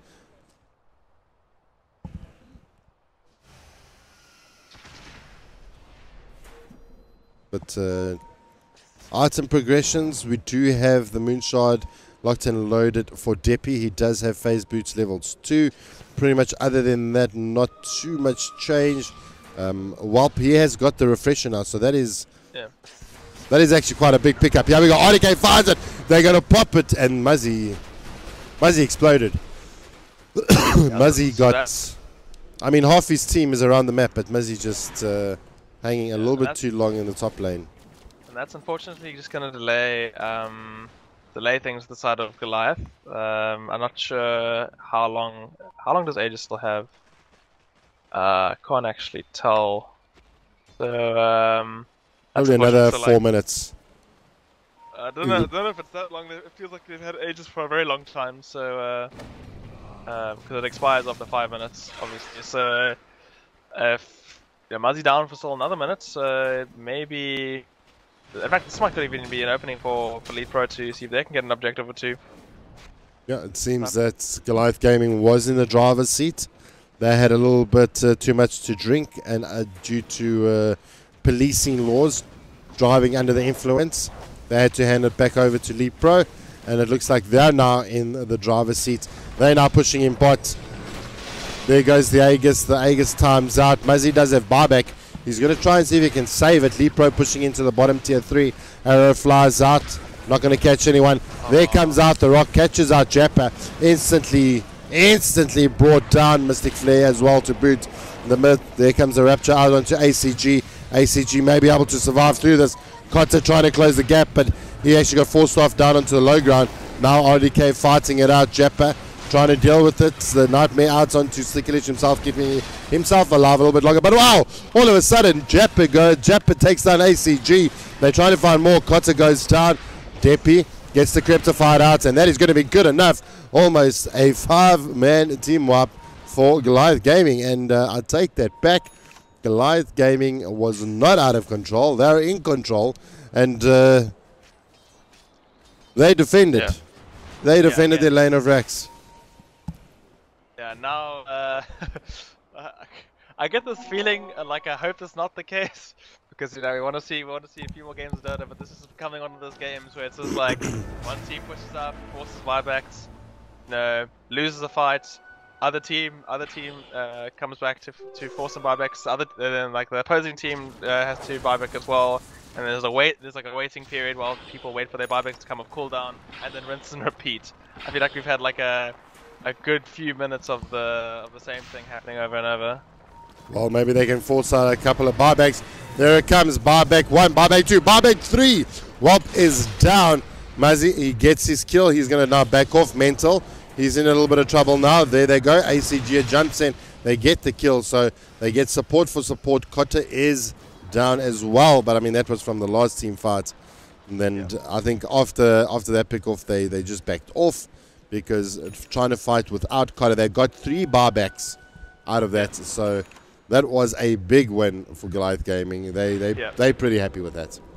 So, interesting to note, I think this is the first time in the game where I think Sniper and PL have been forced to buyback, or Sniper, PL, and Pangalia at least have all been forced to buyback at exactly the same time. So what this means, like in previous engagements, what's happened is 2 or whatever have to buyback at the same time, but one of them has managed to have buyback. So there's always been at least one of them buyback are like off cooldown, where this isn't the case anymore. They've all had to buy back. And what's interesting to note is that Roshan might be up in the next 15 seconds, but Roshan will be up definitely in the next 3 minutes or so. So I think that's like the next Roshan fight could be the deciding fight. Both teams are going to be desperate to get their hands on it. So Rosh is going to be back up in the next 30 seconds. So going to be it's likely to be put it this way. I think right now, whoever gets the next rush has pretty much got like a 90% chance of winning this game. That's how important those next rushes, I think. Well, this is going to be rush 4. That's correctly. So who's going to pick it up? Oh no, well, this is going to be rush 4. So any other special goodies that come out of rush 4? Sorry, ambiguity. Maybe like a level 3, maybe a level 3 helmet or something. Yeah, no, I thought you meant like who's the rush going to be for, not the fact that this is the 4th rush. No, 4th rush. Yeah, I think it's Kotta, and I think it has to be a Kotta Aegis. Yeah, Kotta will probably put his boots in his backpack, and then take the rush. Oh, well, hold your thumbs. There they come. This could be a big thing. They get the Aegis, they pick it up immediately, and now the rock is down, so they got the Aegis. Now the fight breaks out. Refresh it down. A second rock is dropped. ACG trying to make it happen. Depi fighting from the back lines instantly. Kotta is down, Aegis is down, and now Muzzy is down instantly. Now they lose Sticklish as well. Kotta is down as well. They do have buyback, and now LeetPro find the gap. Muzzy down without buyback. Yeah, that is down huge. For 80 seconds. No buyback on the. This is tier 4 and end. Yeah, 100%. Kotta's gonna have to pull out. Like these three heroes on the side of Goliath are gonna have to do some EG defense stuff. I don't know if you would know what I'm talking about. The defense against EG pulled against Team Secret. That then they're gonna need to pull that level of stuff. It looks like LeetPro are going for the. Oh no, there it is. Jump in, Abyssal Blade. Kotta, that could be a dieback. Instantly, Kotta getting revived there by Mental, feeding him the juice. Is it going to be enough? It's not. That is a dieback. And now Goliath Gaming licking their wounds. They're in big trouble. LeetPro push in. Almost a 5-man team wipe. Can they take down Mental? And that is it. The boys from Goliath Gaming tap out. GG, well played. Goliath Gaming took LeetPro to the 70-minute mark. Unbelievable gaming. And that is it. 2-0 so far for LeetPro. Goliath Gaming giving us a show today. It has been. I'm telling you now, Jabba, no other team in this country would have been able to pull that game off. That game looked so good for Goliath for the majority of the game. You know, a lot of the fights going their way. You know, Muzzy had a great game in the beginning, but the unfortunate reality, I guess, is that you know when you're getting in this territory of the game with a broodmother, you're starting to getting towards the end of the broodmother's strength. So you're on the clock. You know, yeah, exactly. Like, and unfortunately, their time was up, and you know, I guess LeetPro's experience, the players of LeetPro, their experience, not necessarily just as a team, but just as players, the amount of experience they all have. And just their general ability as a team, like just carrying them through this victory. Right, well, we're going to take a short break while the players just take a break as well. 70-minute long game. So we'll be back shortly with game number 2 to see if LeetPro can wrap out the series with another win, or if Goliath Gaming have what it takes. They literally need to now win 3 games in a row. It was almost a fairy tale story for the boys of Goliath Gaming. But we will be back, and we will bring you the action as it unfolds here at the LanX. For the moment, we will see you shortly.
Good morning, ladies and gentlemen, boys and girls, and Dota players around the world. We are here at the LanX Ballistix Masters, and we are jumping into Game 2, where LeetPro sneakily, or not sneakily, but had to work for their win up against Goliath Gaming, going to a plus 60-minute game. Absolutely grueling matchup, and it has been absolutely phenomenal. We had Muzzy on a brood that absolutely destroyed LeetPro in the early parts of the game, and somehow, somewhere, the Dota gods shone down upon LeetPro and gave them the win. We are now in Game 2, with LeetPro sitting with a 2-0 advantage going into the series with that game in hand. So it is now up to the boys of Goliath Gaming to win this game, or it is going to be an outright win for the boys of LeetPro, and they will be crowned the victors. Goliath Gaming have to win the next 3 games in a row to be crowned the champion. I am Jabba, joined by Cyprus, and my man, it was one crazy game. Oh yeah, definitely. I think, you'd be kidding yourselves to think that like Goliath aren't incredibly disappointed with what happened in the last game. Like looking so good for them. It looks like we have a mass disconnect right now, unfortunately, which is not ideal. And yeah. Well.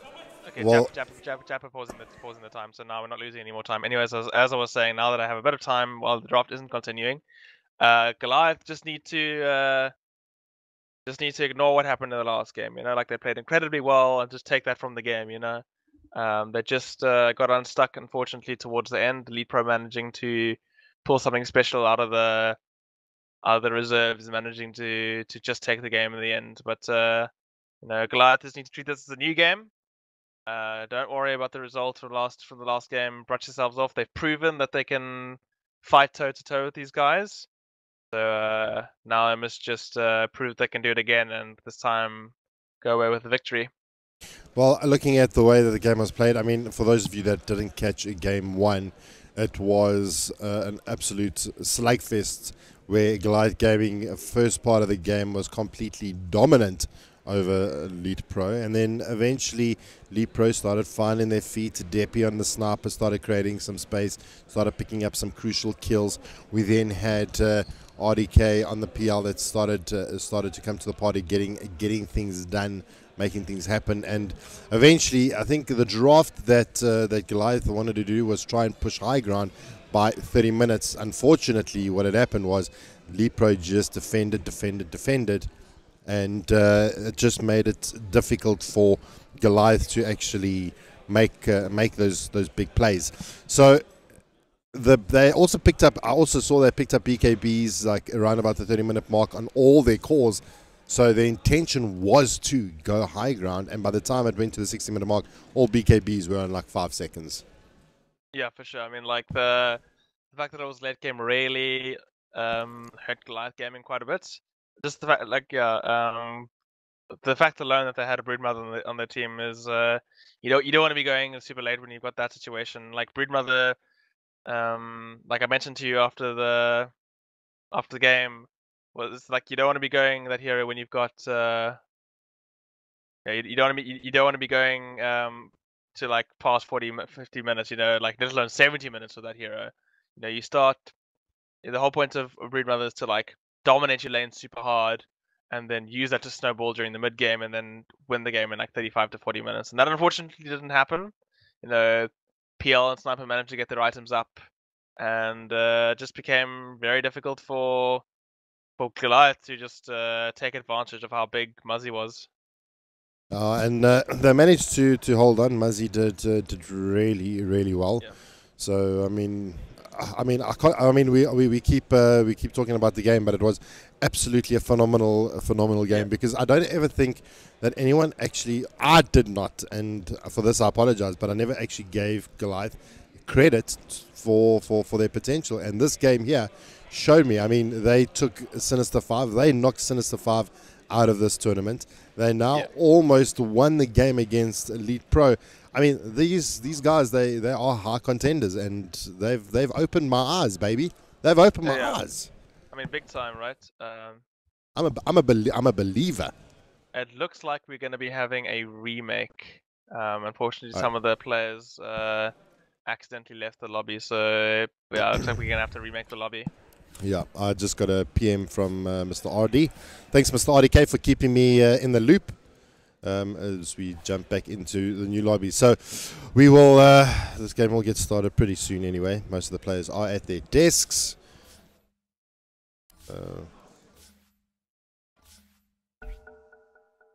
I am...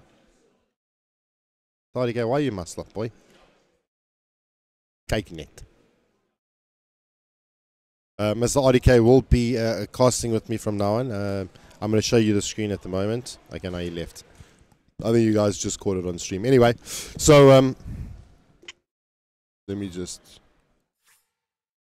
fix up the broadcast channel. So it's been a really interesting set of events coming out this far. Like I said, LeetPro need to win this game to be crowned the champs.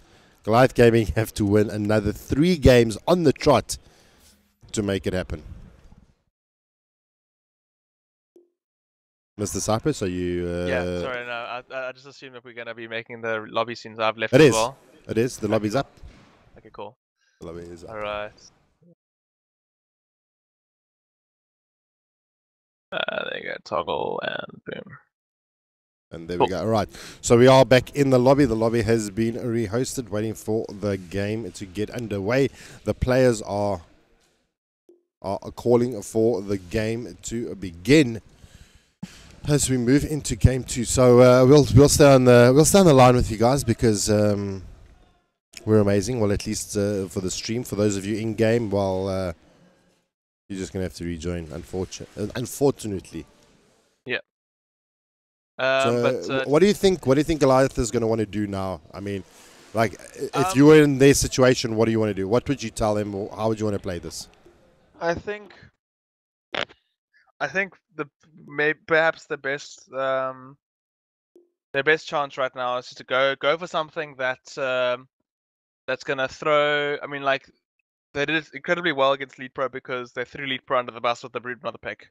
Unfortunately, they can't really do the same thing to like that level this game round because they won't have they will not have sorry, they won't have second pick this time, so which means they don't have the last pick, so they can't throw them like with a trump card at the very end.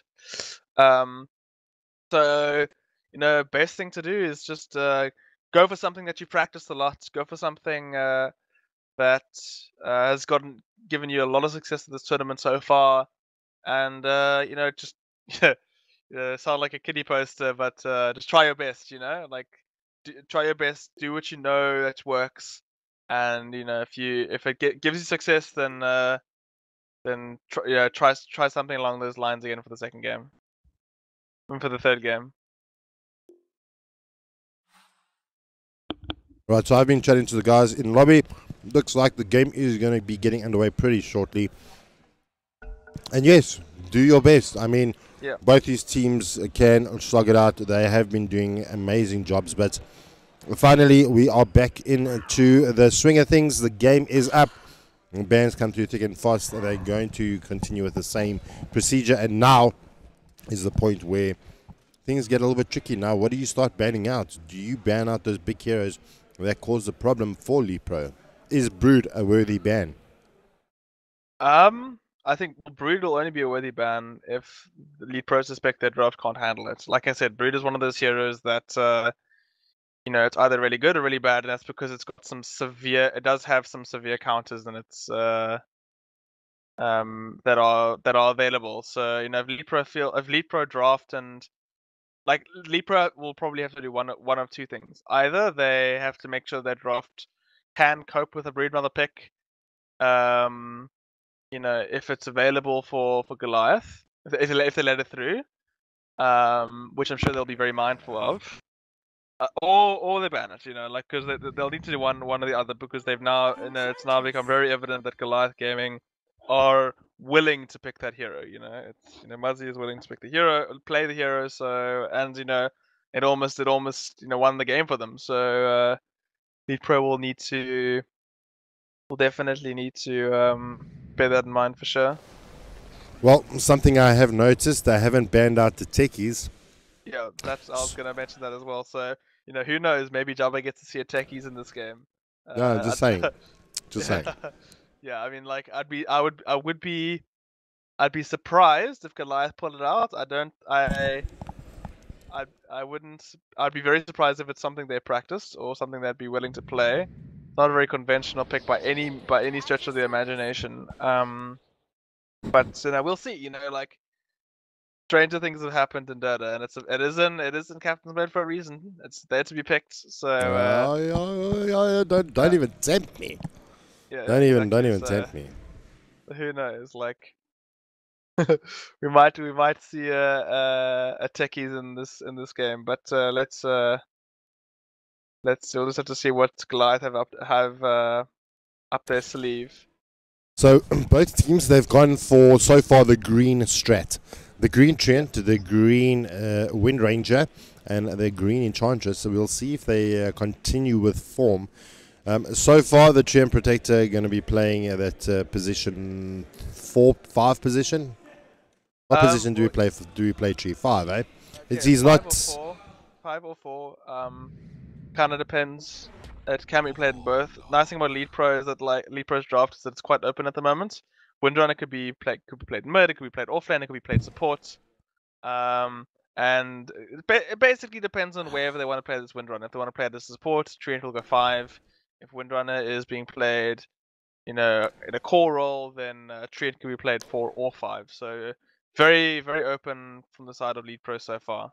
On the side of Goliath, also pretty open. Enchantress can be played 4 or 3. I think most teams have been playing it as a 4 this tournament. Can I maybe suggest something for everyone that's watching? Like, I know we talk about 1, 2, 3, 4, and 5 positions. I think maybe just to clarify, if there's anyone that's new to Dota or new to competitive Dota, when we talk numbers, it's actually their priority in farm, and it's the assumption that position 1 is your core hero that will be played in the safe lane. Your position 2 will be your mid. His second priority of farm, your third will be your offlaner that will be farming the offlane, and then 4 and 5. 4 can either be a roamer or assist the offlaner in his lane, and 5 being with the position 1 carry in the safe lane. Just so we just clarify, just in case that any of you guys out there are new to Dota, we want you to love Dota and we want you to continue playing. So we want to make sure that you guys are with us on our journey. Right, so Pugna have been banned out this time around from the side of Goliath, so they won't be picking it up this time. I guess knowing that LeetPro do play the hero quite a lot. It's here that ACG has played quite a few times this tournament, and recognizing that LeetPro had first pick after the second in the second phase, so not all in to give it to them. Also, you know, what's the name? Noticing that a hero like Pugna is pretty good against the pretty good against the Enchantress. Like, it's got a decent attack animation, really good attack range, and other than that, like, I mean, besides the fact that of its attacks, like, the majority of its damage doesn't even come from attacks; it comes from pure burst, magical burst, which is something that Enchantress really struggles with. So, putting that kind of priority onto an Enchantress makes me think that it's likely an Enchantress core. But we'll see what Goliath has planned. I'd like to see how LeetPro. Like, I think LeetPro's next pick is going to be very very telling in terms of what their strategy is here. I think the next pick will definitely reveal a lot more in terms of, okay, what's going where with these current heroes that they have. Well, I mean, just name the kind of heroes that actually deal well with the Enchantress. I mean, on top of my head, it's pretty much the Troll, the Life Stealer, and the Ursa. Well, I suppose the Wind Ranger as well with the Focus Fire, that actually deals pretty well with her as well, if I'm not mistaken. Yep. I mean, it deals pretty nicely. I mean, Clink's also really great with the strafe, and the fact that Enchantress is going to be wanting to bring like these creeps around, right? And then it's basically bringing like free food for a Clinks, for a free thing for a Death Pact, So not Death Pact, what's it called? I think it is, isn't it? It's a Death Pact. I'm sure it's anyway, called Death Pact. It's his ultimate anyway. So basically bringing a creep to Clinks to the fight. Clinks. Yeah, exactly, which is really ideal for Clinks. I suppose, I mean, that we're talking about the Clinks on LeetPro's side. Obviously. Yes, correct. Yeah. Yeah. I mean, it would be very interesting, like, if they bring it in the Clinks, because they've already got a Treant, so already have an Invis hero. I'm not so sure if it's what they're gonna want to go for necessarily. Also, it would mean that I don't know if they've been playing it a lot. It is quite a strong hero right now, but I guess they would have to be mindful of the fact that they do have a Treant already, so they do already have an Invis hero, and additionally, Void hasn't been banned out either, so it just makes it more. It just makes it more. As soon as you get more than one Invis hero on its side, it just becomes more easier for supports to spend money on Invis. The tax isn't as high because you now potentially could pick off 2 heroes as opposed to just the one Invis hero. Yeah. So this Venom monster pick that's just come out is quite interesting. The reason for that is because what do you call it? Goliath have played this hero in support position already, but typically it has been played on core. So, Goliath not wanting to give too much away yet. They've Do you think they'd run it on a core? Yeah, I definitely think so. Like, often play it in the mid lane or safe lane, just a lane dominating hero. But I do know Mental has played it already, and it's also just like Veno Warlock, right? Veno Warlock is a very very, I'm gonna say, infamous combination, just with the Fatal Bonds and Venom ulti, just dealing out an insane amount of damage in team fights. Like pre-BKB, it's just so hot. Oh, and oh wow, they let that through. Okay, so okay. oh wow, this so is Spec Venom Warlock. That is an insane amount of damage. Please explain why. Please explain why. So it's like, it's pretty much all got to do with the Fatal Bonds. So Warlock plus with Fatal Bonds, just sharing the damage that. So basically, what Fatal Bonds does, for those who don't know, watching the stream, links all of the the heroes that it connects to. So you get all these heroes, like all these heroes and creeps or whatever that connects by this spell called Fatal Bonds. And what happens is that when damage is dealt to one of the people that are connected to the Fatal Bonds, a percentage of that damage will be inflicted to everyone else that's connected to Fatal Bonds. And when you've got something like Venomonster and Spectre dealing a ton of damage, especially AoE damage, you know, all of this damage gets dispersed around the team, and basically leaves almost everyone on very little HP or no HP. Jeepers, the fact that Goliath managed not only to get Veno with the Warlock but also Spec is so now I'm thinking. dangerous. So now I'm thinking they've shown their mid, the Queen of Pain. Now, I feel they need some kind of saving hero, like maybe an OD with the astral imprisonment. Well, the Shadow Demon won't be an option, but maybe the Tusker. I feel like they need, because as soon as the Primal Royal goes off, that person is pretty much almost done for. So if you can find like some kind of save. I don't know if they need save necessarily. They do have a Warlock and Enchantress. They have defensive capabilities. What they do need is something that's going to provide a little bit of lockdown. They're lacking that department right now. The only stun they have is Warlock ulti. So and they go for the Legion Commander, so there's a bit of lockdown for them. And again, another hero that does well with Fatal Bonds and Warlock. So all AoE. All right. So Goliath Gaming, they're not wanting to go home yet. This is. All right, this is going to be a slug match. So, ladies and gents, for those of you that are watching in-game, watching on stream, go tweet it out, because I have not seen a draft like this in ages. And it's not even a greedy draft as well for the side of Goliath Gaming. I mean, like you mentioned yesterday, Spectre gets that misconception that, Spectre can only fight late game.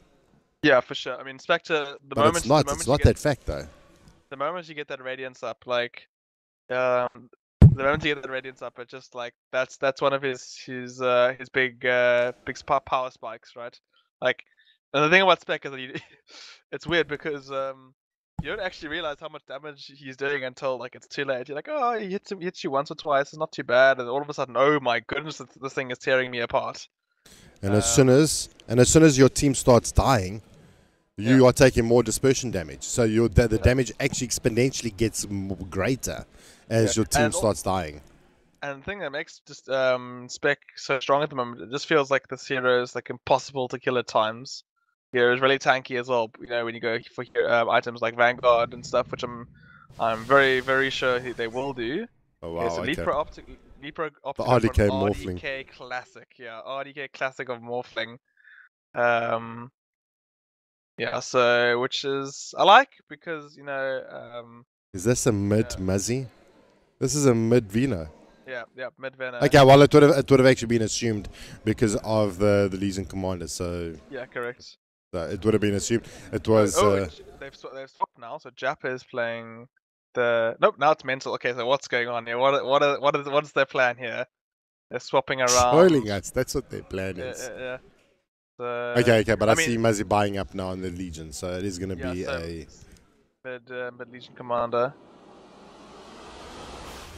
Mental. I will say though, the last time I saw Goliath playing Venomonster, Mental did play it. So obviously this is something, support Venomonster is something that they're used to running, I guess. Well, that is going to be game 2 underway. LeetPro got a 2-game lead at the moment. Goliath Gaming need to win 3 games on the trot to stay in it. LeetPro just need to win this game to be crowned the Ballistix Masters Champions 2018. We are here at the LanX out in Pretoria. The boys are looking fine. Looking good, looking focused, and we are going to see if they can do it, if the boys of Goliath can actually get this game in the bag. Let's go around and do the introductions before the game gets started out. We have got Chidawi on the Wind Ranger. Okay, that's a little bit of a swap up. We're going to come back to that and talk about that. ACG going to be on the Beastmaster. We've got Deppy going to be playing the Queen of Pain. She'll be in the mid lane. RDK on the Morphling. And last but not least, it is going to be Whelp being played out by, or playing the Treant. Yeah, and on the side of Goliath, we've got Sticklish playing his Warlock. Cotter will be playing the Spec. Jadawi, sorry, not Jadawi, why am I saying Jadawi? Mental will be playing the Venomancer. Jappa will be playing the Enchantress. And last but certainly not least, we're going to have a mid-Legion commander from Muzzy. I'm really interested to see how a mid Legion commander actually does. That's going to go up against the Queen of Pain. I suppose really good. They got the debuff, so every time she throws out the dagger, he can just basically debuff it off anyway. Yeah, I mean, like, Legion Commander is a lane dominating hero, right?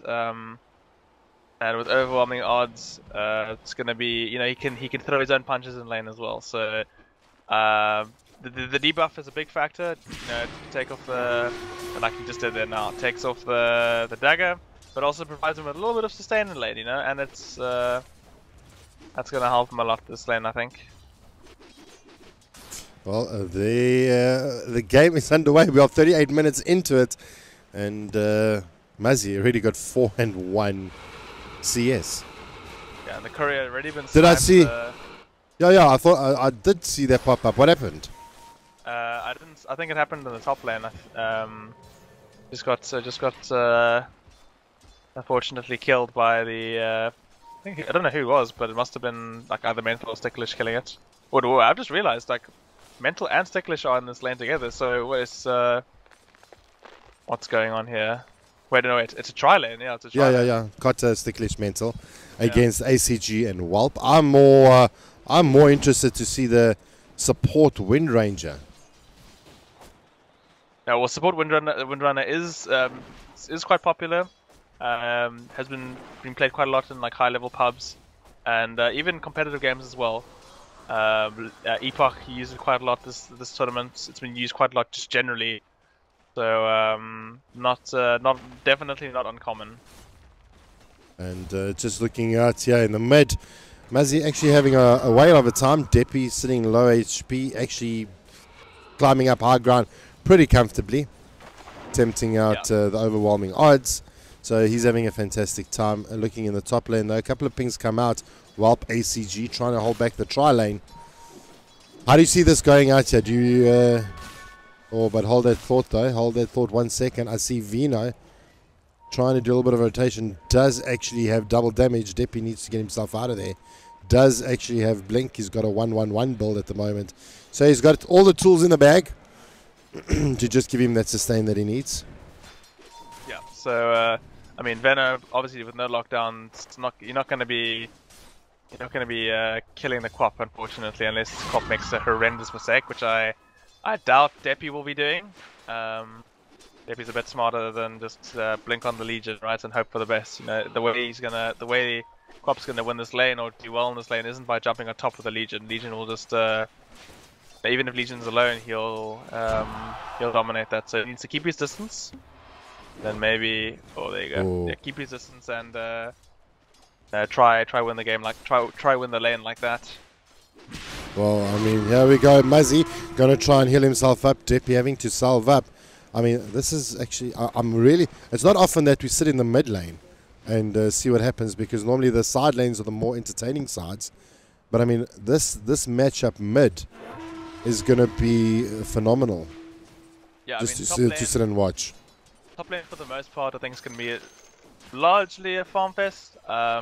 It's going to be really difficult, I think, for the side of LeetPro to kill Cotter, unless like either Cotter or Sticklish overextends quite badly.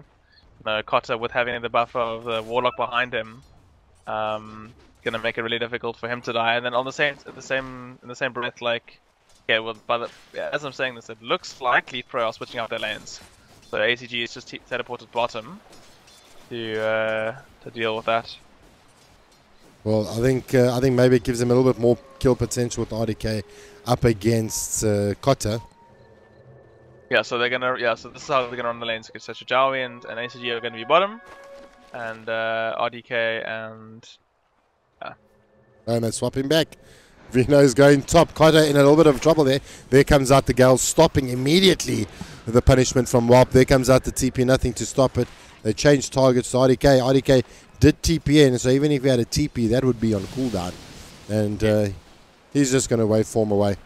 But he's got no support now around him. Yeah. So RDK being in this lane means that he is a bit more vulnerable to being killed, of course. But RDK at the same time does have a better chance of killing the spec than the previous lane, so opting to just put the spec under a bit more pressure, I guess, and sacrificing his farm a little bit. It looks like Deppy's getting a little bit of a better handle on this lane, forces Muzzy to actually salve up. Shrine is being used out here for the side of LeetPro. RDK trying to get his heal on. Still taking quite a bit of damage, punishment from those fatal binds. Yeah, I mean, the one thing about Morphling this game is that all of the support damage coming up from the early parts of the game, from Warlock and Benno, is damage over time, which is something that Morphling obviously deals pretty well with. Morphling struggles against like high levels of burst damage, not damage over time, because obviously you can just morph it. You can like morph it off. Yeah. So no, not like, you know, it's a lot of damage, but not like the most dangerous in the world for a Morphling. No, you're right. It can. In the meantime, top lane though, Mental gets the kill onto. What's that top lane? Yeah. So, no, yeah. Sticklish goes down. And Morphling went back bottom to farm. And ACG rotated top. Went back top, yeah. I've been focusing on the mid lane because Muzzy does actually have his jewel up. I'm just waiting for that that jewel to come out. He is pretty low. I suppose you could still take the Quap. She doesn't do a lot of right click damage. It's more her magical prowess that is the issue. I think Muzzy's coming with his jewel. Yeah, he's gonna deal now. And there it is, pops it out. Is it going to be enough to bring down Deppy? I don't think it is. He's going to have to back off. And it is going to be good enough. Deppy gets the kill, doesn't get the victory. And there is your tip, Muzzy. Good job on the duel. Muzzy, unfortunately, dueling the target like underneath the tower. And tower obviously helping Deppy secure the kill in the end, getting the bit of harass damage. So Muzzy just miscalculating a bit, like how much damage he had and his capability of actually killing the Pop early. Well, Warlock does go down to ACG, but another fight happening here. But RDK in a little bit of trouble. Jappa right clicking down Chadawi. Chadawi doesn't have wind run available. 7 seconds. It may be good enough for it to go down. Power shot is there. RDK does have waveform. May look to town turners. No, he doesn't. Jappa throwing it in, but there comes out the strength AG transfer. Strength gain or mid lane. Yeah, strength morph. Yeah, Deppy killing Muzzy again, and that's Muzzy TP'ing. Muzzy TP'd in there as well, so that means Muzzy had to run back to base. Also, not run back to base, run back to lane. So that's a huge kill for Deppy, and it's gonna mean Deppy's gonna have a 2-level advantage in this lane now, and things not looking too good for the side of Goliath at the beginning of this game. I mean, things looked really good from their draft. Yeah. I mean, you look at their draft and you were like, wow, how is LeetPro gonna like solve these problems? A lot of these problems are only going to start showing like around the mid game when the ultis and stuff really start getting into play and when spec comes online. So, you know, that's like that. But that's the thing, right? It's like it's all about whether or not Goliath gaming can get to that point in the game without being too far behind. I suppose it's just holding Yeah. until the point that they can actually make a count. So. Yeah. I mean, at the moment it's 6-2 for LeetPro. I mean, they're looking pretty good. Yeah, so LeetPro looking pretty strong this game, looking a lot more assertive in the beginning than they did the last time. And like, you know, this is a great position to be in for, especially when you got an RDK Morphling. You know, like your signature hero, you know, like just one of those heroes from Morphling, you know he's gonna put in a good performance. You know, people don't, yeah. It's not like they respect him on this hero for nothing. You know, he's pretty. To sum it up, it's basically giving Rambo a Negev. That's pretty much what it is. Yeah, I guess, you give Rambo an M4, you can pretty much expect the entire army to be dead. Yeah, exactly, pretty much. So like a very, very, very good weapon to have is the RDK Morphling. Top lane, Walp gets the invis proc, but they spot him out. There's the TP. They don't have anything to stop it, and Walp immediately TPs out. But now ACG may be in a little bit of trouble. Now he's just going to run back, and that's going to be easy again. Muzzy going down to Queen of Pain. Muzzy popping out the ult, and not. Did she get the victory? I actually wasn't watching it, so no, she didn't. She doesn't have the buff. And neither does he. So yeah. Well, he wouldn't because he died, right? Well, no, it could have been a duel, and he died in the duel. Yeah, but then she'd be dead. Well, he could have won the duel, and then true. That's fine, fair enough. Okay. All right, it's a Sunday morning, Cypress. Why are you making fun of me, Cypress? Anyway, but yeah, like this. The fact that the Cop won her lane so hard, it's gonna be really difficult for Goliath to deal with right now. Well, they're even suffering. I mean, Deppy showed face top, takes down two of the supports. Kotta survives through it, but still big problems here for Goliath.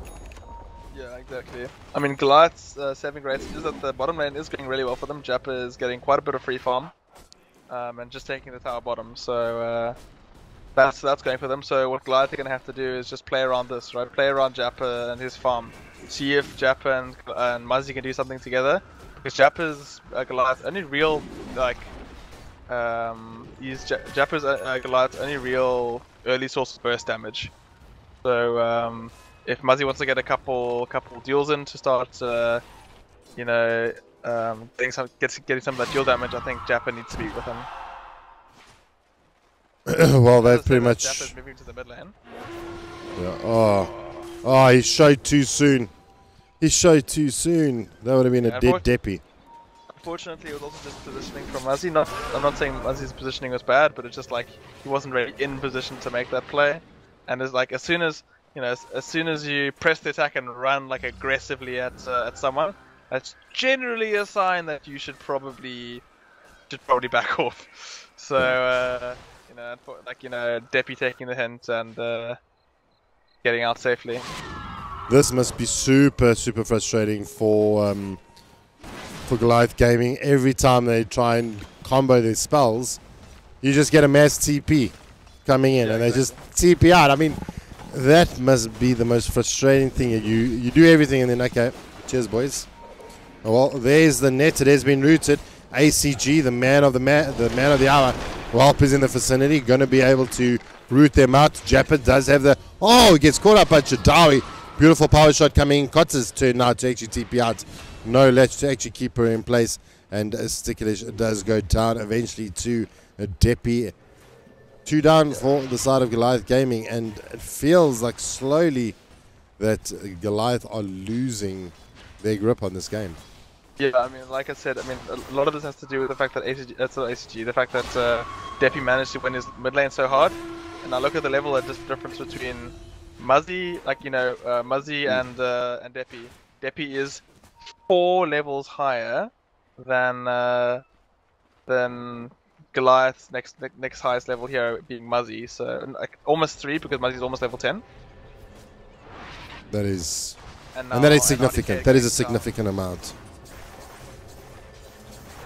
Yeah, it feels like roles have reversed big time in terms of the previous whole game. TPing out, in terms of heroes being able to TP out. Like RDK managing to literally TP out underneath the opposing tower after getting a spec. Like that. If you want to know what frustration for a carry is like, that's it. So I'm sure Kotta must be quite upset about the fact that he's not getting much space to farm, and the fact that the other carry can just do that to him and then not pay any price for it because no one can stop his TP. Well, let's take a look at the levels. Okay, so we're waiting for Sticklish to get to level 6. Once he reaches level 6, I have a feeling things are going to break out. The Shackle is there, going to try and catch up Mental. In the meantime, Deppy jumps in, trying to find Sticklish as well. But now he's working on to Muzzy. There's Walp in the back lines. Fatal Bond's being brought down. Fatal power shot not going to connect. Now Muzzy, he's in a little bit of trouble. Deppy may jump this tower. He's going to get healed out there by Sticklish. He's going to stay alive for the moment. Whelp needs to be found. Do they have detection? Has he been spotted? He does have dust on him, so he's going to be able to be brought down. Is it going to be enough? There it comes. They're going to make sure they get the taunt. And finally, Muzzy is on the board. Got himself that buff. Oh, and he must be happy about that one. It was a big commitment to get that duel, but I think it's something that Goliath feels they need to do. Like just get Muzzy a little bit of damage, and so that Muzzy can start making some space for the Spectre. You know, the way Goliath are going to be winning this game is going to be through Spectre getting some space to farm, which right now he just doesn't have. So, and someone needs to make that space for him. So Jappa and Muzzy need to start making some space as soon as they're able. So just getting that dual damage right now is a big priority for the side of Goliath Gaming. Yeah, well, Jappa, he's looking pretty good. He actually picked up himself the hand of Midas, so that's going to just give him that little bit of extra accelerated farm. That GPM so crucial. Whelp trying to see if he can. He's just walking around being absolute nuisance, but he does actually open up onto Sticklish, and there he comes. Jappa opening up. Shadow Word is out. They're going to try and bring it down. ACG's in the vicinity, but now Sticklish is going to go down. ACG picks himself up an easy kill. One more right click, going to be good enough. Jappa picks up the kill up onto Whelp. Now he's turning his focus onto ACG. Running out of mana. He's going to eat through the cheese. Will be ACG. And beautifully juked out. Does he have enough? There comes another arrow. Another arrow. He's out of mana. There's one more in the tank. Oh, one more.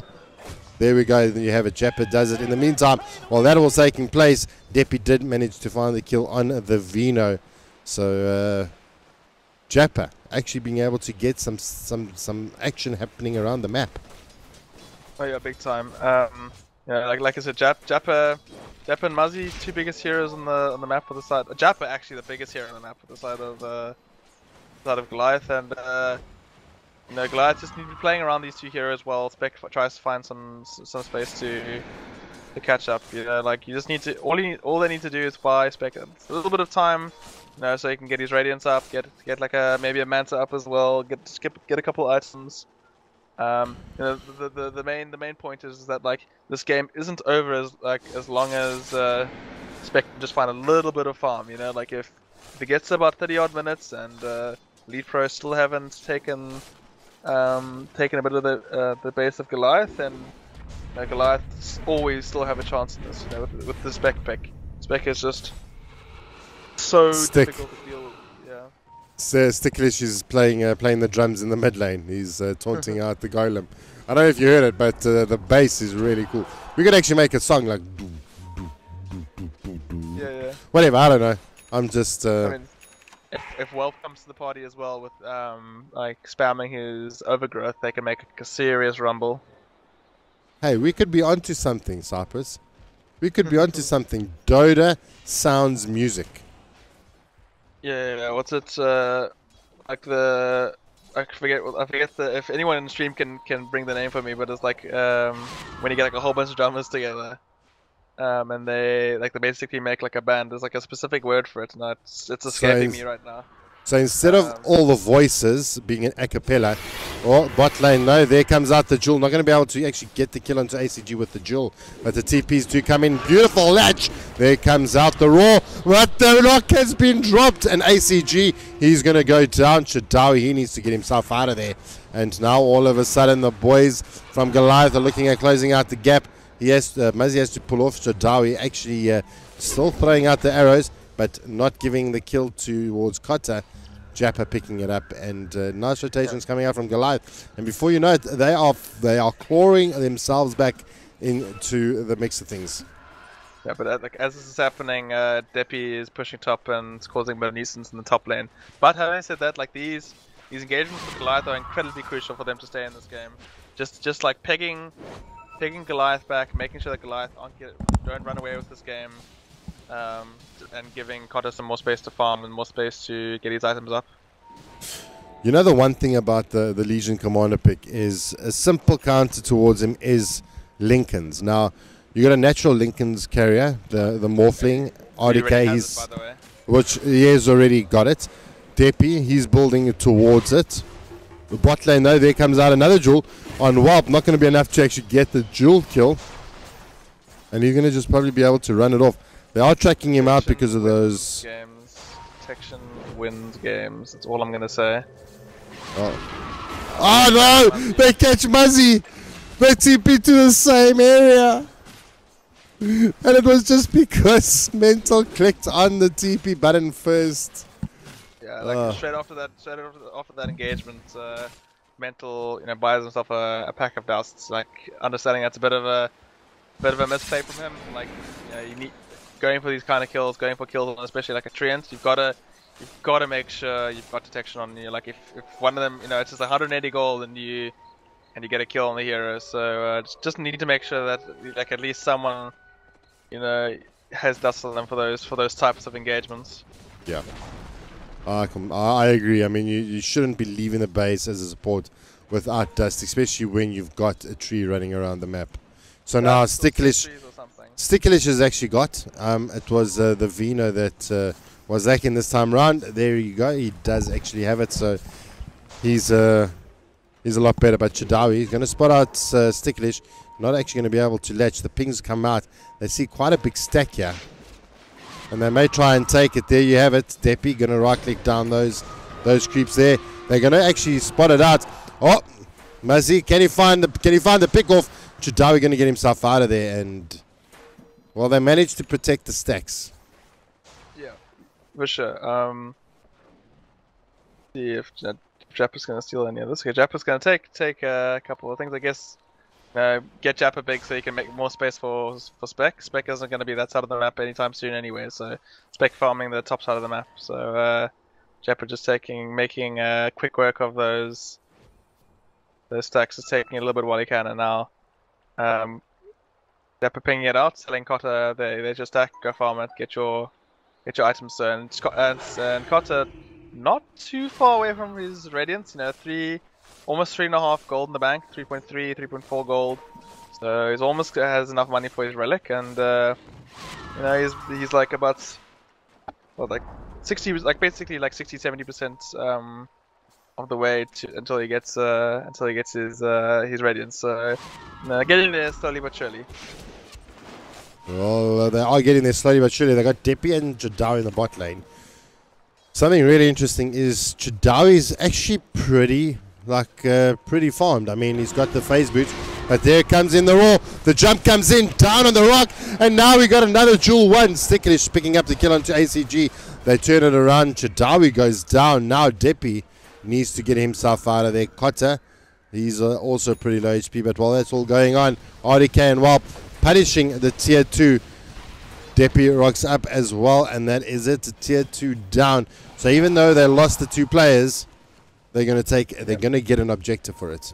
Yeah, the disadvantage that Goliath have right now is because of their start, and because they've started off from behind. They have to commit so. It's also largely because of the fact that they don't have a lot of lockdown, or like have barely any lockdown. To be fair, is that they have to commit so much to kill like a couple of LeetPro's heroes.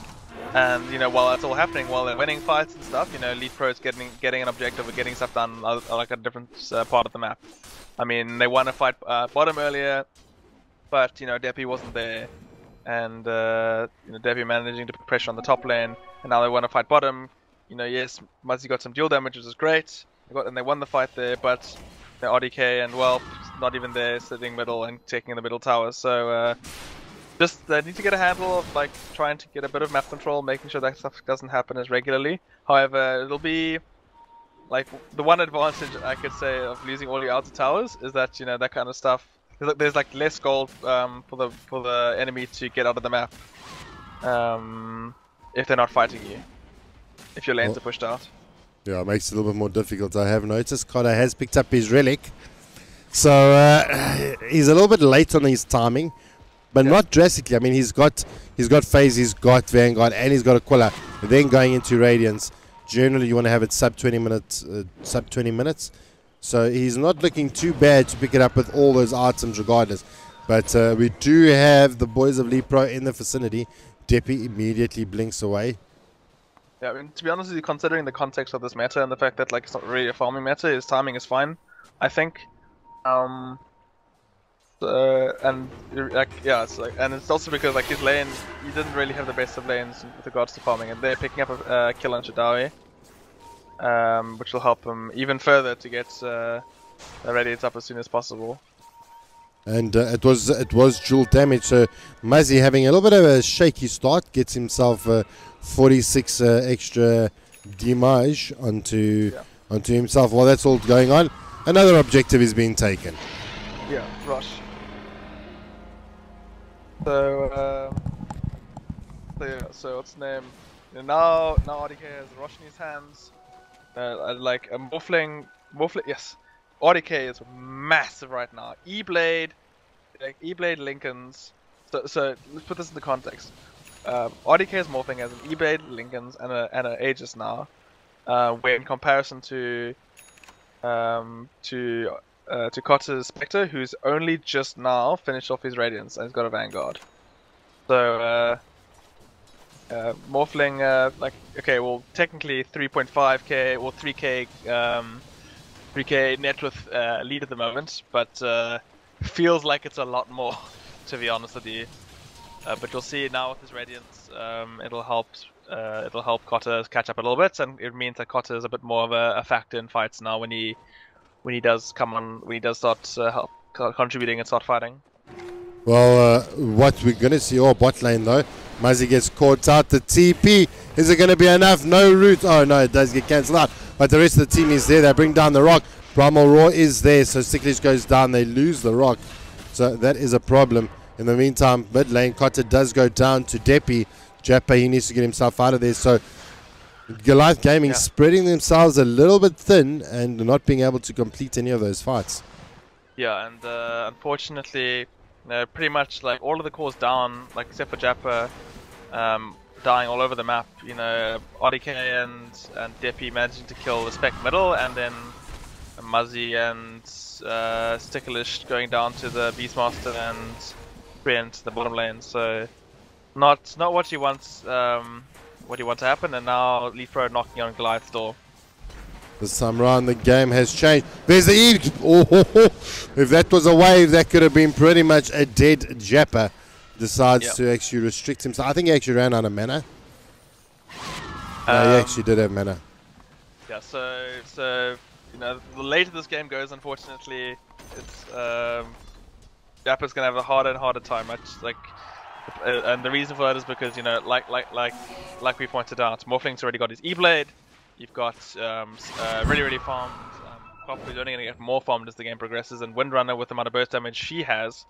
All of these heroes deal incredibly well with an Enchantress, just by the sheer fact of the amount of burst damage they can produce. So, yeah, and as I'm saying, this Kotter and Muzzy managed to win another duel for Muzzy, and Kotter's gotten more net worth towards his name. But as I was saying, going back to the Bambi, or the Enchantress, should I say, it's just like the later this game goes, it's going to become more and more increasingly difficult for her to really do a lot, and which is troubling considering, you know, right now Jappa is the highest net worth on the side of Goliath, so they really need to make sure that Muzzy and Kotter can start coming online soon, otherwise this might get bad. Muzzy's in a little bit of trouble. Yeah, he gets caught out, but Aegis is down. There comes the root. Whelp gets a good shot. Chadawi takes down Muzzy, but now Kotter's in the mix of things. The Radiant's doing its work. Deppy jumps in, throws down the screen. Kotter decides to TP out. Not going to happen. Now Jappa trying to right click away. RDK strength morphing out. Mental throws down his Nova. Whelp going to try and get right click down, and he's not going to be enough. He doesn't actually have the Gale proc on him either, and he goes down. In the meantime, Jappa gets blown up with a massive scream, and that is it. GG has has lost all 5 of their players. Buybacks have come in. The Vino, Muzzy need to try and defend this. Even the Bambi's got buyback. The other 2 heroes do not. Kotter with 22 seconds and 5 on Sticklish. It doesn't look like they are pushing further in, but one more team fight like that and Goliath are going to be in serious. Yeah, looking at the 15k net with lead now for the side of LeetPro. LeetPro definitely yeah, I think stepping it up from the last game. Got a bit of a shock, I think, from Goliath, and now definitely showing, I guess, showing why they believe they are the best team in this country right now. Well, they stuck. You know they mean business when they stick RDK on Morphling. Oh yeah, big time. Like it's like it's almost like the Goliath game. Goliath have hurt someone's feeling. Yeah. Yeah. Like you've hit a soft spot, and now they need to pull out the big guns. Yeah. Exactly. So the game is 30 minutes in, pretty much 25-12 in terms of kills. Net worth around the 17k mark. That is massive at the 30-minute mark. Yeah. The question is, does Goliath, and if not, what do they need to get themselves back into this game? To be honest with you, I don't know what they can do at this point, and the reason I'm saying that is because the thing that's going to hurt them this game is two things, and it's the fact that it's an incredibly good morphing game. The fact that Goliath have very little lockdown to deal with the morphling, so morphling can just sit there dealing piles of damage to you, and in the same breath, they don't really have much burst damage either. Like a lot of the damage is damage over time, which is something morphling deals with like relative ease. You know, morphling doesn't care too much about a Veno or a Warlock, you know, dealing damage over time to him. So, you know, by the time you've managed to deal an okay amount of morphling, like your team is just dead at that point because of how far ahead LeetPro are. So, honestly, I think the game has gotten to a point where this is LeetPro's game to lose. I think LeetPro need to make one or two crucial mistakes in order for Goliath to unfortunately get back into this game.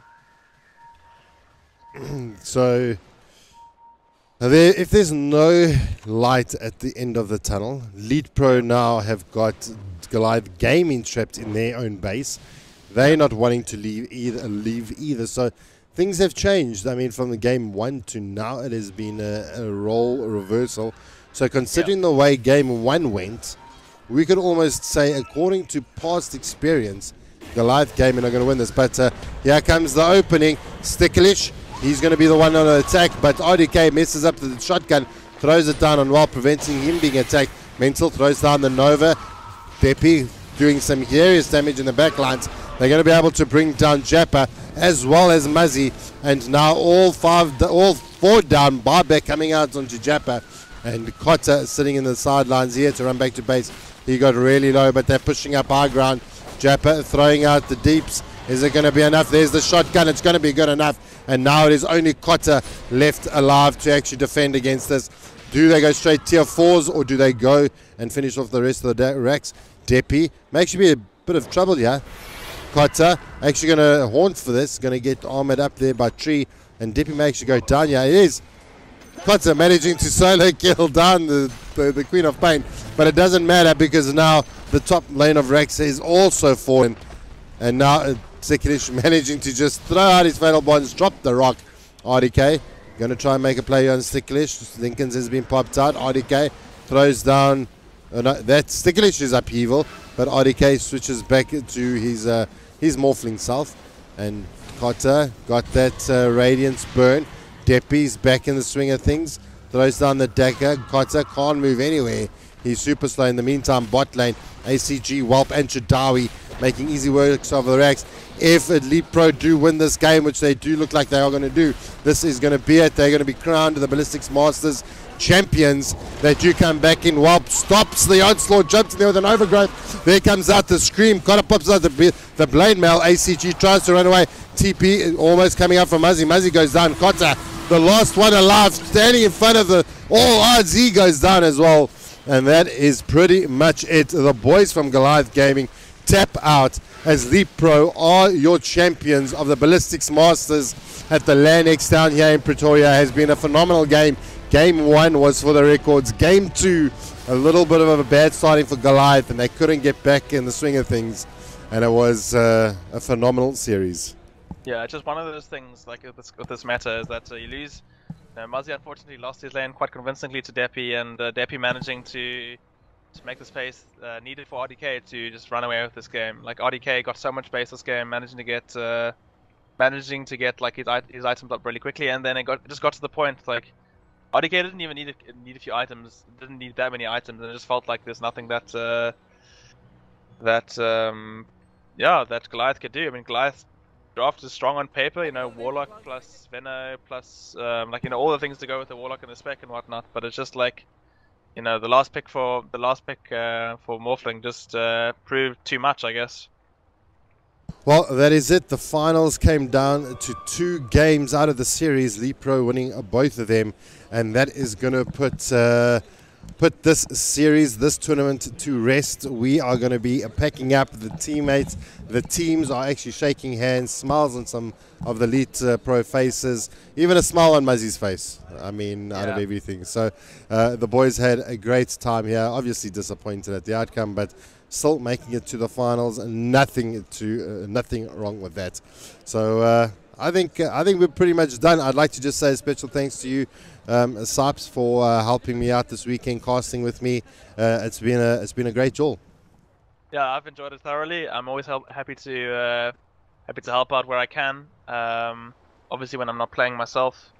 Luckily, I guess I wasn't. We had to pull out of the tournament, unfortunately, during the qualifiers. So I was then available to cast. I'm like always happy to jump in and cast when I have the availability. But just to mention, I think even though Goliath haven't managed to win this game, I think they can be incredibly proud of what they've achieved at this LAN. I don't think many people or anyone would have expected them to be the co-finalists with the LeetPro. I think most people, you know, when they knew they were going to go up against Sinister 5, relegated them already, like, no, Sinister 5 will be in the final, but they proved people wrong, and then in the first game of LeetPro, of this series, you know, it almost looked like they were going to take the game. So, you know, there's plenty more lands, plenty more tournaments happening out this year, so I think this is just a stepping stone for Goliath to really, you know, this is like an important stepping stone for Goliath, and I think we'll look back at this tournament when or if Goliath managed to cement themselves as like real contenders with the LeetPro for that top spot. Yeah, they're really well played. Really well played to them. So well done to the boys of LeetPro. Regardless, they are your champions, and they will be the ones receiving the trophy a little bit later today. But from myself, Jabba and Cyprus, we wish you a pleasant Sunday, a great Monday, and a fantastic Tuesday. And for those of you that are watching the sports, go Kevin Anderson in Wimbledon, and go Croatia. From ourselves, goodbye and God bless.